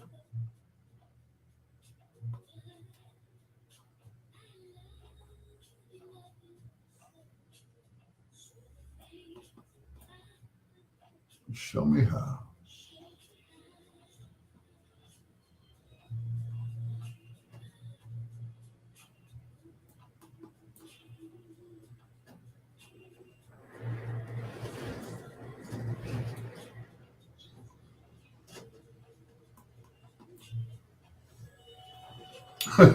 Yeah, he was known for that one eyebrow. Let me warm up my food here.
I don't know.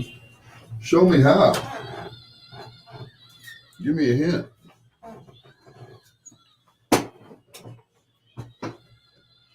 Yeah, I'll be sure that one. All the guys tried to get that one eyebrow too. Chris Rock had it for a while. Chris was like squinting and stuff. You know.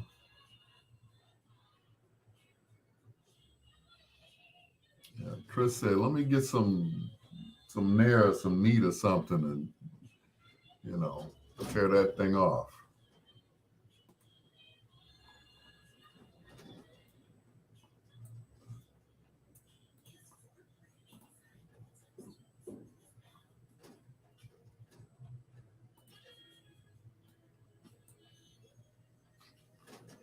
Well, damn. None of these are files here.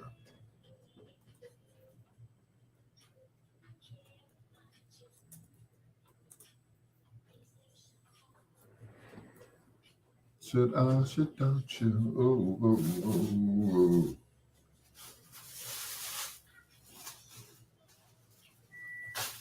oh. Oh, dinner's ready.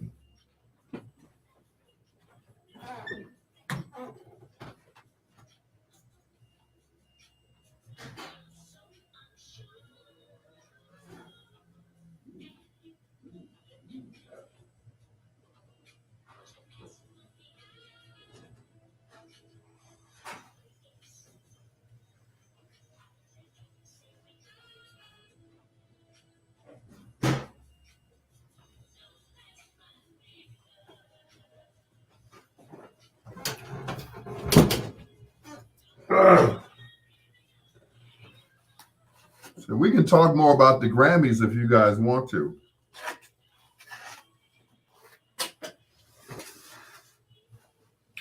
The Grammys, sponsored by Pfizer.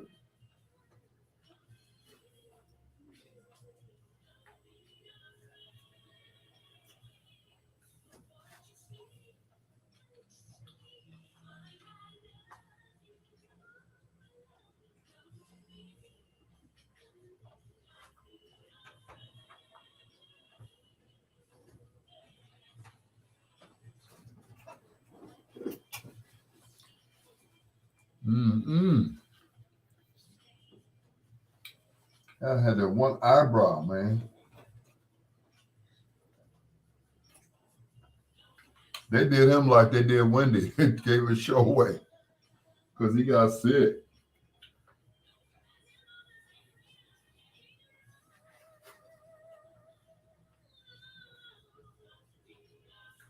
Never.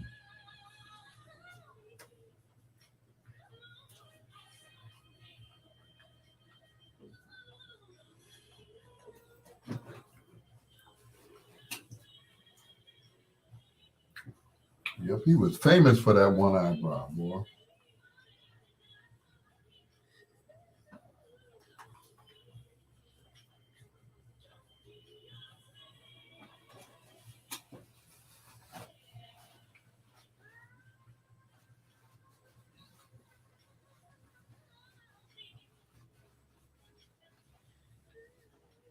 Mm-hmm.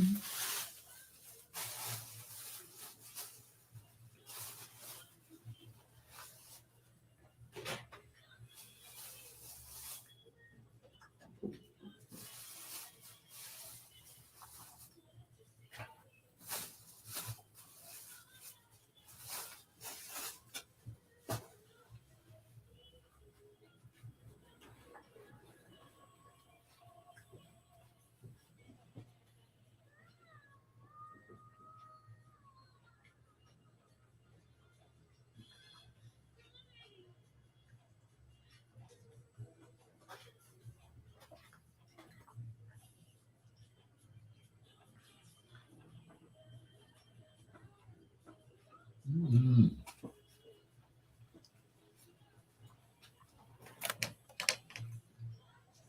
Oops. Folks, I have fallen in love with Mexican food. Don't hate me.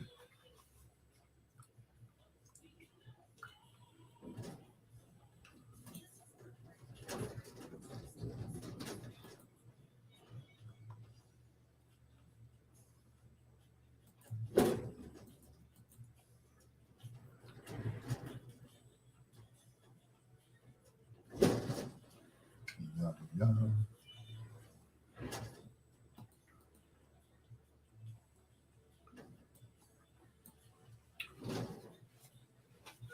Oh, yeah. Don't ask my neighbor. They don't know nothing. They don't even know me.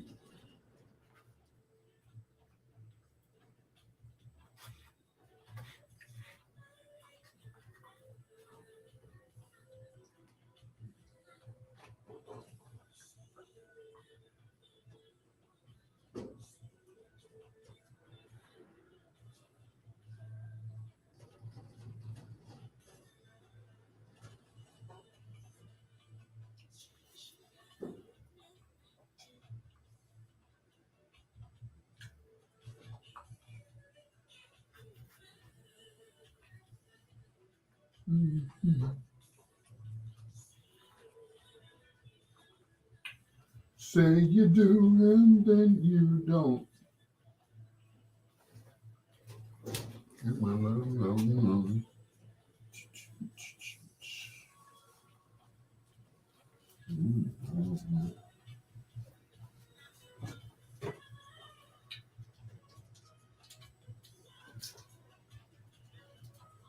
Say you will, then you don't. So you do, and then you don't.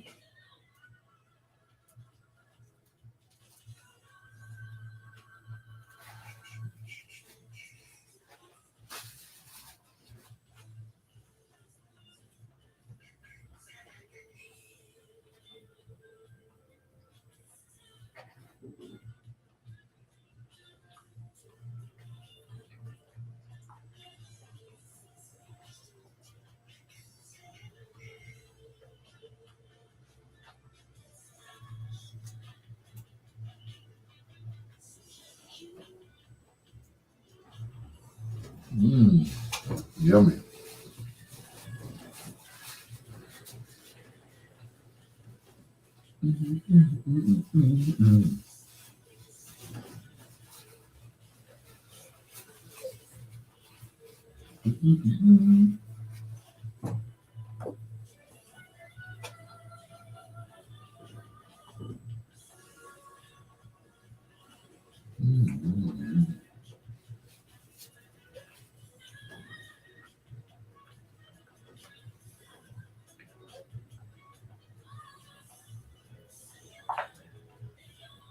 Say you do, and then you don't.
Wrapping up foreplay and quickly too. The Emotions, two from the Stax years and two from the Maurice White Columbia years, right here on Bedtime Stories. The story behind that is they were signed to Stax Records, and they were quickly assigned to the songwriting team of Isaac Hayes and David Porter, who wrote songs and hit songs, I should say, for Sam and Dave at Stax Records. They crafted songs for a very young group called The Emotions. Well, when Stax went belly up in the early 70s, Maurice White caught wind of their beautiful harmony that they had. And he inked a production deal with them under his own umbrella, which was Columbia Records, which was distributed by Columbia Records.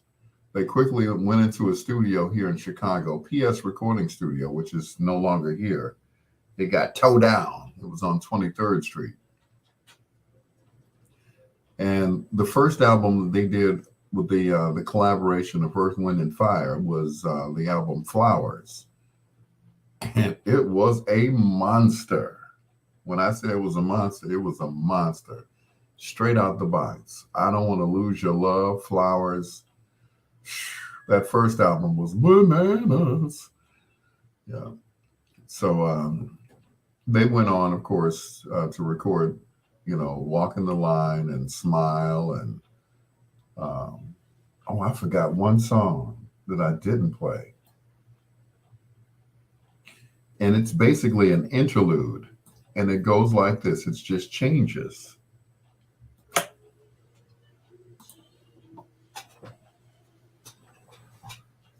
Change as we go through.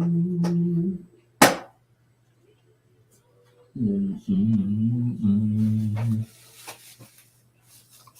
Change as we go. Mm-hmm.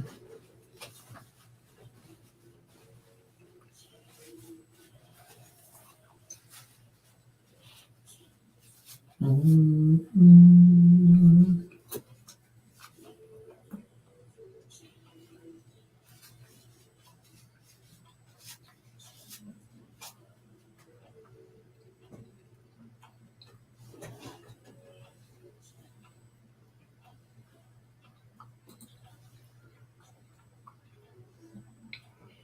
Richard Peggy made that song popular, or that little interlude popular, as a feature on his show, The Best Music of Your Life.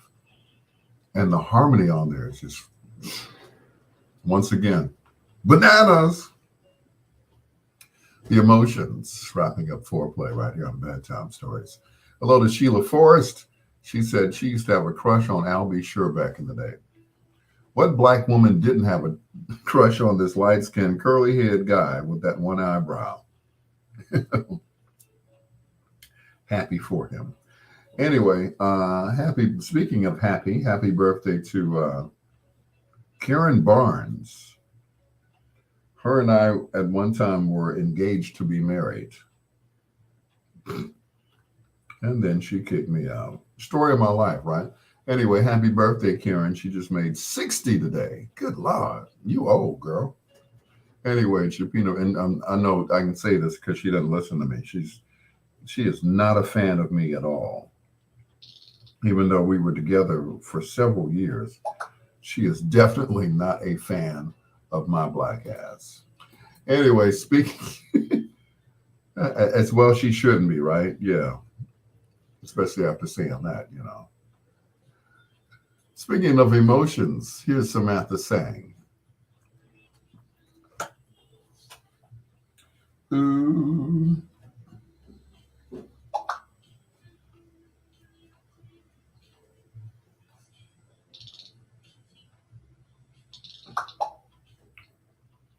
And where are you now?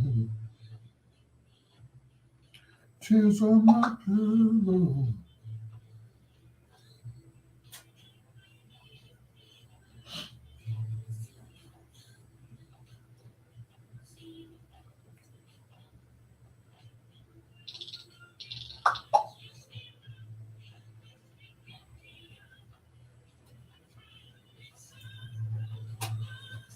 I don't know what happened to her.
Nobody else in this world to give me time.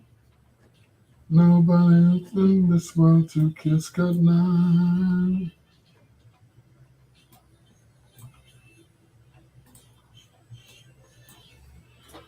Now that I need you. Samantha went back to her old job. She was a porn star.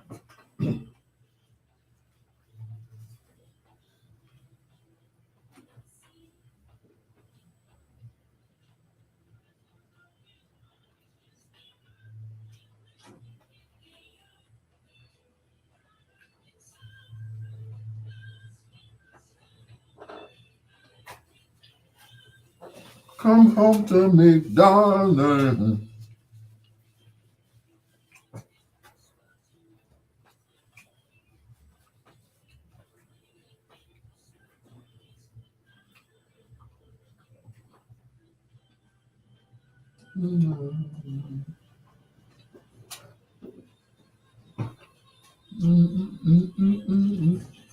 She was a porn star.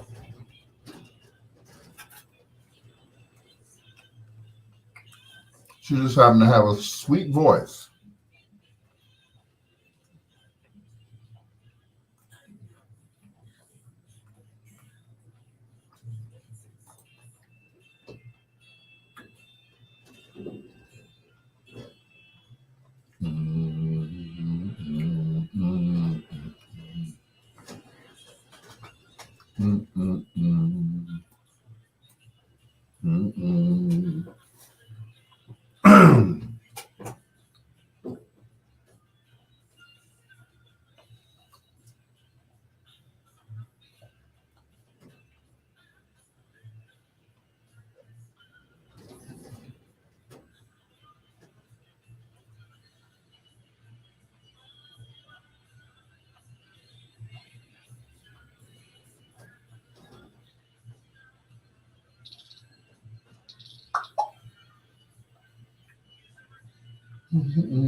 Baby,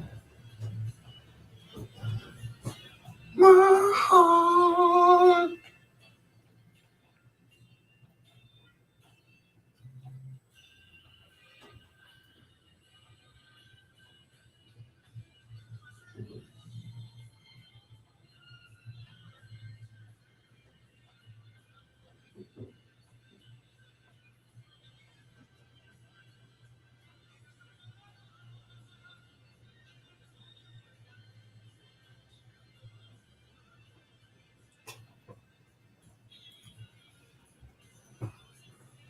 Can you put it out? Maybe someone will say something. I sure will.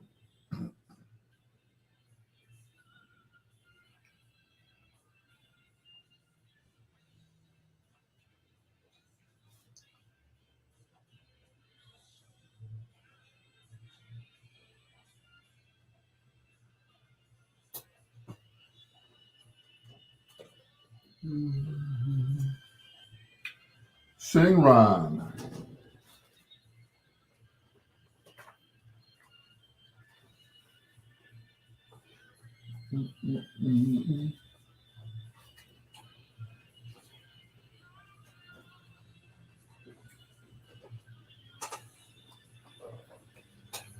You're welcome.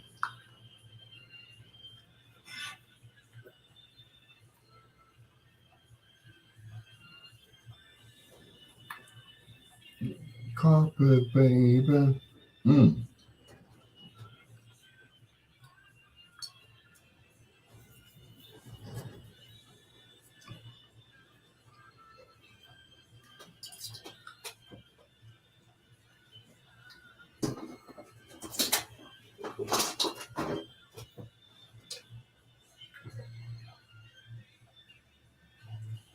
Welcome into my heart.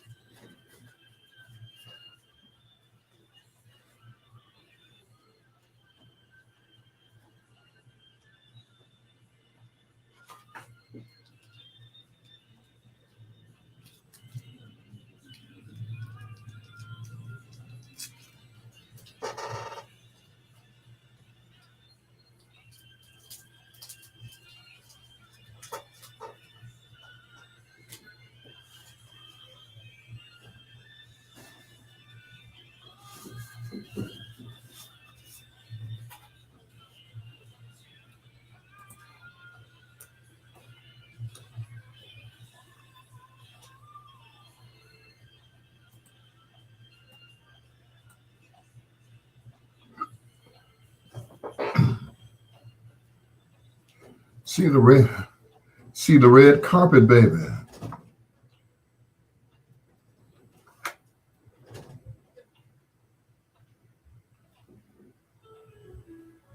That is such a pretty song.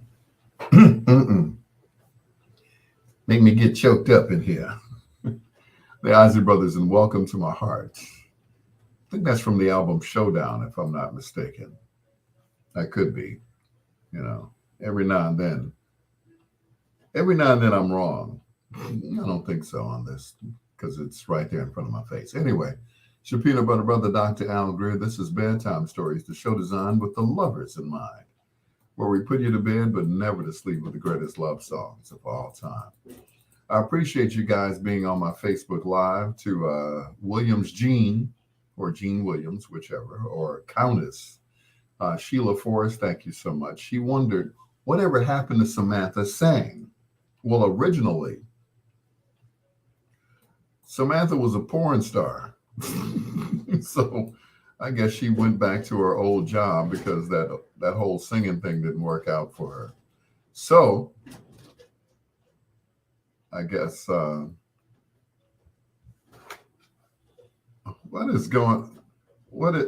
what's really going on with my mic this evening? I don't know. So I guess she went back to Vivid Entertainment and got her job back. So that was it. Yeah. Sorry. There's no happy ending for that one, is it? Okay. It's your peanut butter brother, Dr. Al Greer. Something is really going on outside. The wind is high as a mug, I tell you. Anyway. sound like the window's busting or something. I'm like, okay. Or somebody's breaking in one. Oh, won't they be surprised, right? Here's Marcus Miller and Michelle and Degocello. This is Rush Over on Bedtime Stories.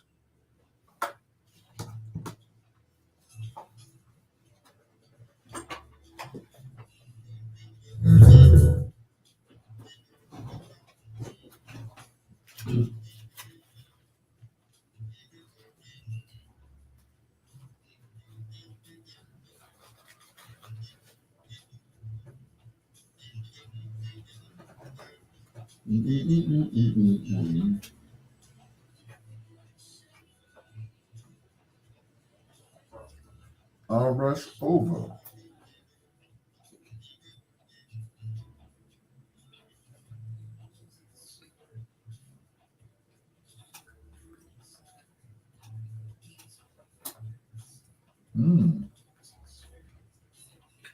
Chicken bone.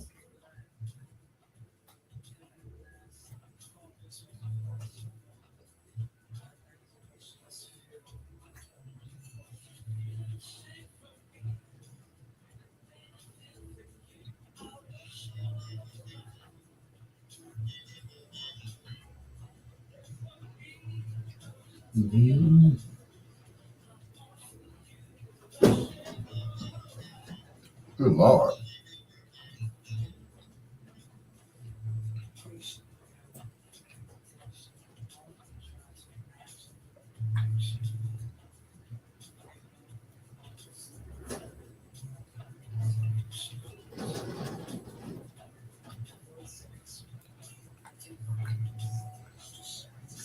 I'm about to say, did I miss Kimmel?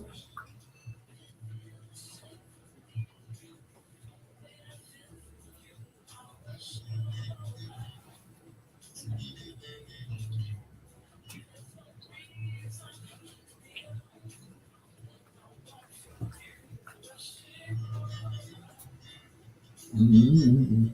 Won't you pray for me?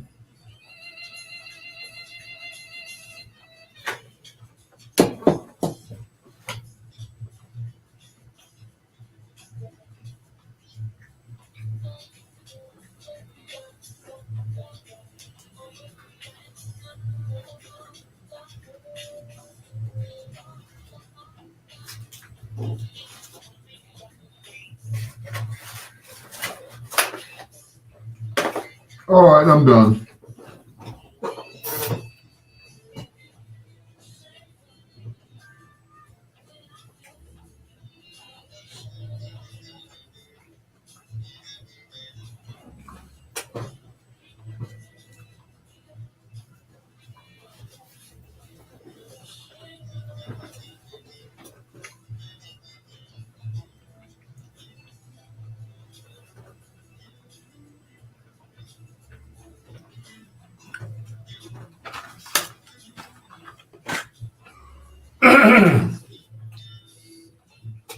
Won't you pray for me?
Mm.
Woo, I'm full.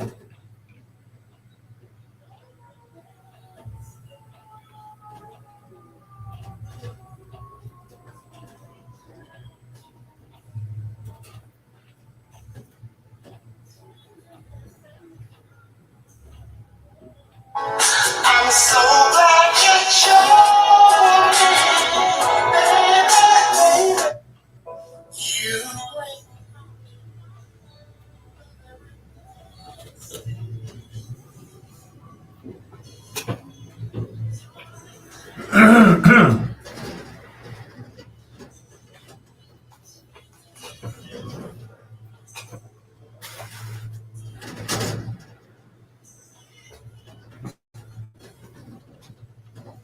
Mhm.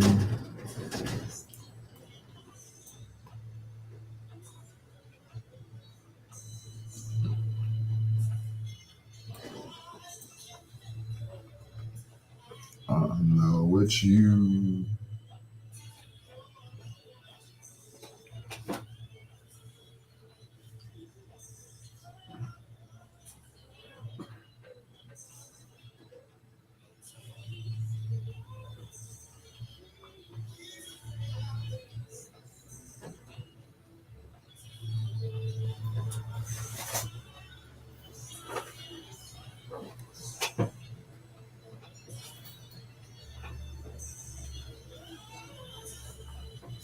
Done to make you cry. Come on. Come on, Ryan. Preston Shanks, Chiffon Miller, Ken Wadlington, Brenda Brown Long, Kelvin Big Papa Teamer.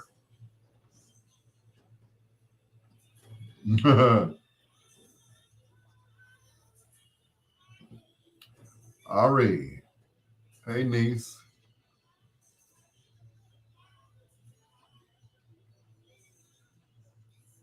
Miss Johnson, what's going on? My lady, my lady, my lady.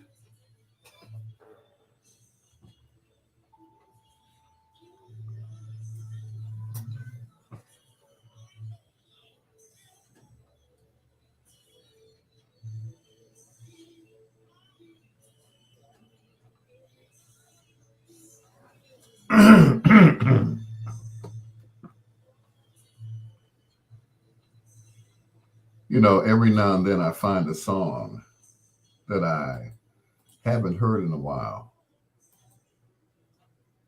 And that song just sticks in my head. And I'm like, okay, I'm going to keep playing this song until it becomes a hit all over again. The Isley Brothers, it was produced by his then wife, Angela Winbush.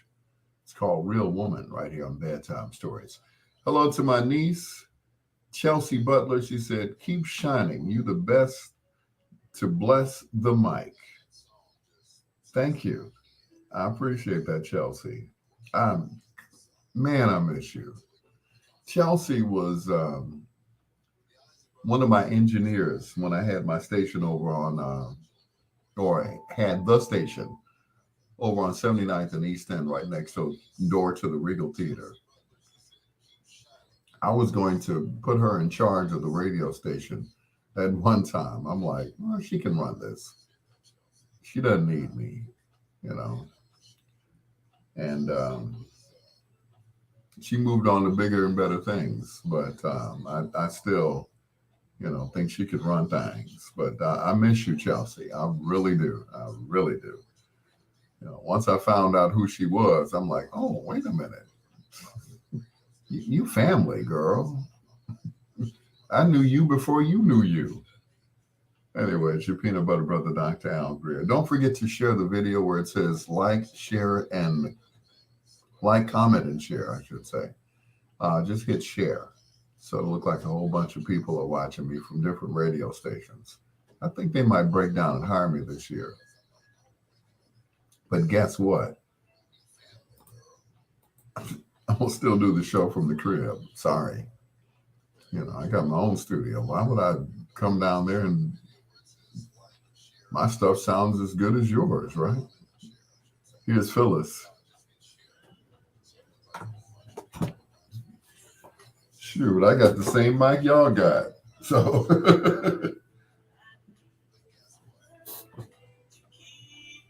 I got the same stuff. Chelsea B.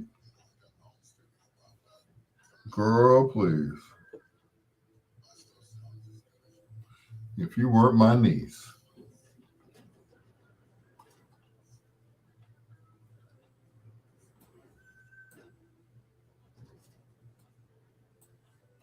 If you weren't my niece, I tell you.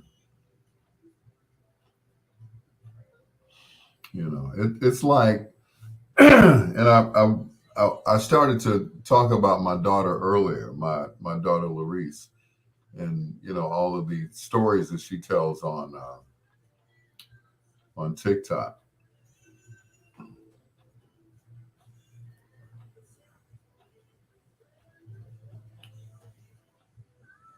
Sometimes I cannot believe that,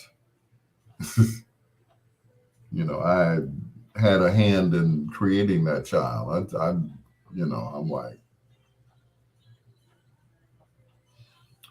I didn't do that. Well, of course, I had a little help, but I'm like, mm-mm.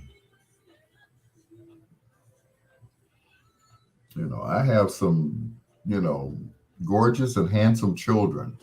I wasn't cute like that. I wasn't. You know, they kept telling me how handsome I was, and what was the other word they used? It was handsome. What was that word that they used to describe me? Help me out, Troy. No, please don't help me, Troy. What was the other word? Distinguished. I think distinguished is the word you use when someone, you know, to describe an older man. You don't say distinguished to, you know, a gentleman who can't keep his pants up. He's got $100 worth of gym shoes on, and you know, the latest jersey of whomever his favorite basketball player is, and a head full of cornrows or looking like Jay-Z. I'm sorry, Jay-Z looked like a hot mess last night. He was dressed to the nines, but what is that in his head? He looked like Sideshow Bob from The Simpsons. Like, what is that all about? That is not a hairstyle, my brother. You know, what if Farrakhan got up there with some dookie braids and stuff? Y'all would look at him differently. What if Obama had grown his hair and plaited his hair up or something? You know, what if Steve Harvey had took his wig off earlier and tattooed his whole entire scalp or something? I'm like, that is not well received by everyone. You know, it might be cool in the hood, wherever you're from, you know, but that is, you know, Jay-Z is not a bad looking guy. I mean, if you look back at some of his pictures when he was younger, you know, he was kind of a funny looking kid, but, you know, he grew into be pretty handsome. But that stuff on his head,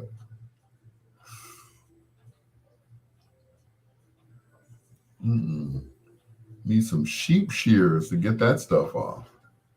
You know, I remember having a dog, and the dog's hair was like that. It was all matted and stuff. It's like, that's not a hairstyle. You know, and the women love it. They, you know, it's like the crazier the guys look, the more they love it. I guess they're not looking for a guy to settle down with. They're just looking for something to do. You know, it's like, F that. I'm going to keep getting haircuts and, you know, staying in not the barbershop, but the salon. I'm like, I ain't trying to look like that, you know. Plus, I'm too old to grow the dookie braids and, you know, the Shamar braids that he had in, what was that movie? Mad Diary of a Mad Black Woman. I ain't trying to look like that. That's just not me. Now, when I was younger, yeah, I had my hair plaited up, braided, whatever. I came home one day with my hair braided. My daddy had a fit. He said, "What is that in your head?" I said, "Everybody's wearing it, Daddy. Everybody's wearing it. It's called cornrows." I said, "Stevie Wonder got cornrows." He said, "Stevie Wonder can't see what they're doing to the top of his head." So, okay. Didn't like that too tough. And then back when we started wearing afros, my grandfather said, "Ain't nobody wearing no afros up in this house." Naturals is what he called it. Nobody wearing no naturals up in this house. You know, I hurried up and moved out of there. You know, my grandfather was a barber. So it was like, you know, he sent me to school one time. He gave me one of those bowl haircuts. Like he put a bowl on the top of my head and cut around the bowl. And he sent me to school looking like that. Man, I almost got whiplash that day from them slapping me in the back of my head. Now folks are wearing their hair like that. I'm like, that's cool, huh? Okay. Whatever.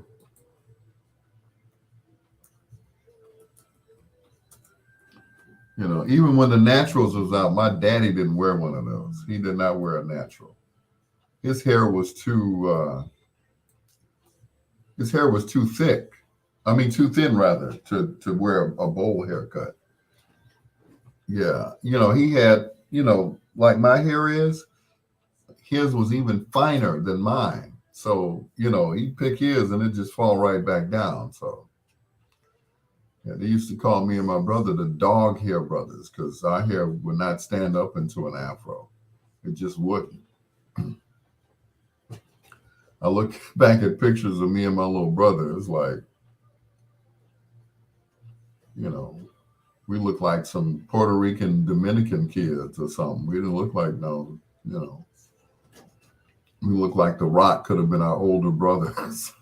We just didn't look right with them afros. But you know,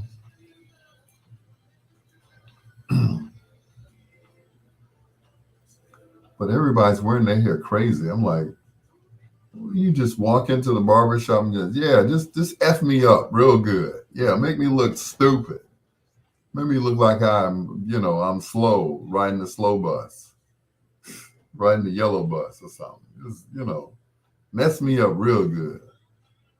You know, they had the lines that they was putting in and the designs and, you know, Nike just do it in the back. I'm like, y'all have lost your minds. Either that or I'm getting freaking old because that wasn't even cool.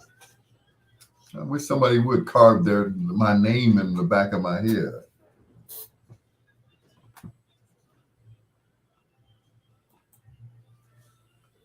The Spinners and We Belong Together. I tried to tell somebody that a few years ago as I was packing my stuff to leave. Anyway, speaking of which, here's Nancy Wilson on Bedtime Stories.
Mm.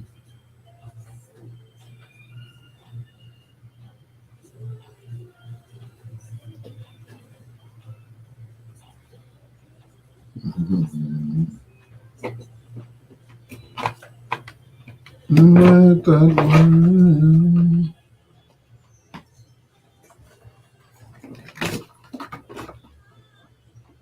Mhm.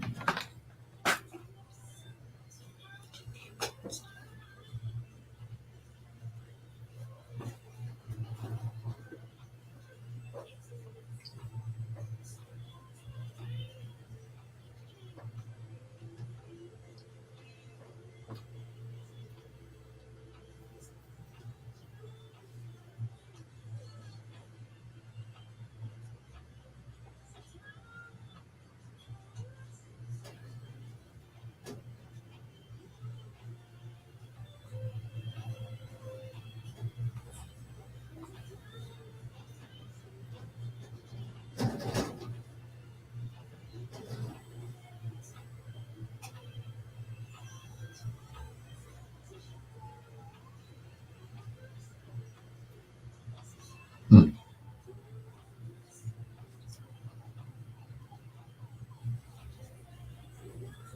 Sweet man.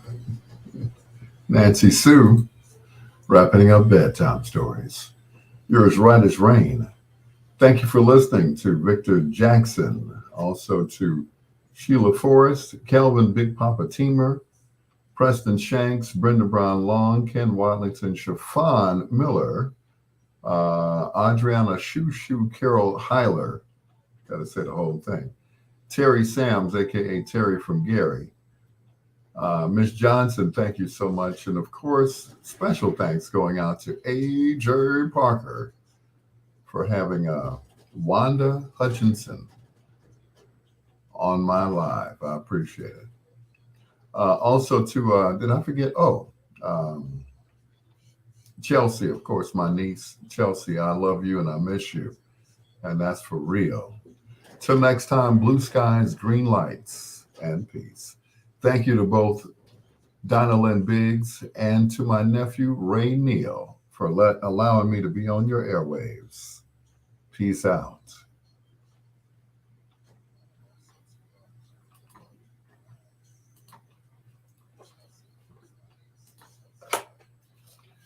And that's it. That's how you do it. That's how you end it.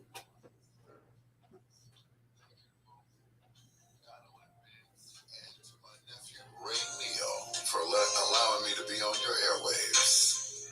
Peace out. Yeah. That's how you do that. All right. Good night, everybody. Thank you so much, Sheila Forrest.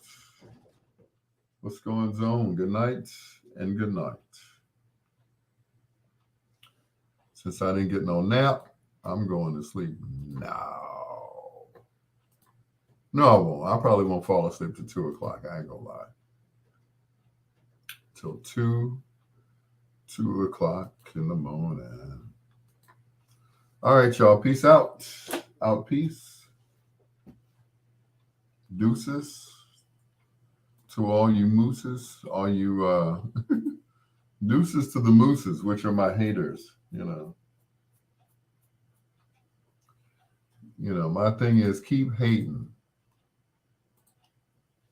Like these preachers keep saying, if you don't have any haters, then you're doing something totally wrong. You got to have some haters up in there. So, peace to my haters. Keep hating. It is what it is, right? Like the song said by Nas, hate me now. Hate me. Please continue. Continue to hate me. I want you to. Because without haters, hey, they ain't got nothing else to talk about, right? Nothing else to talk about. Don't hate, congratulate, participate. Deuces. Peace out.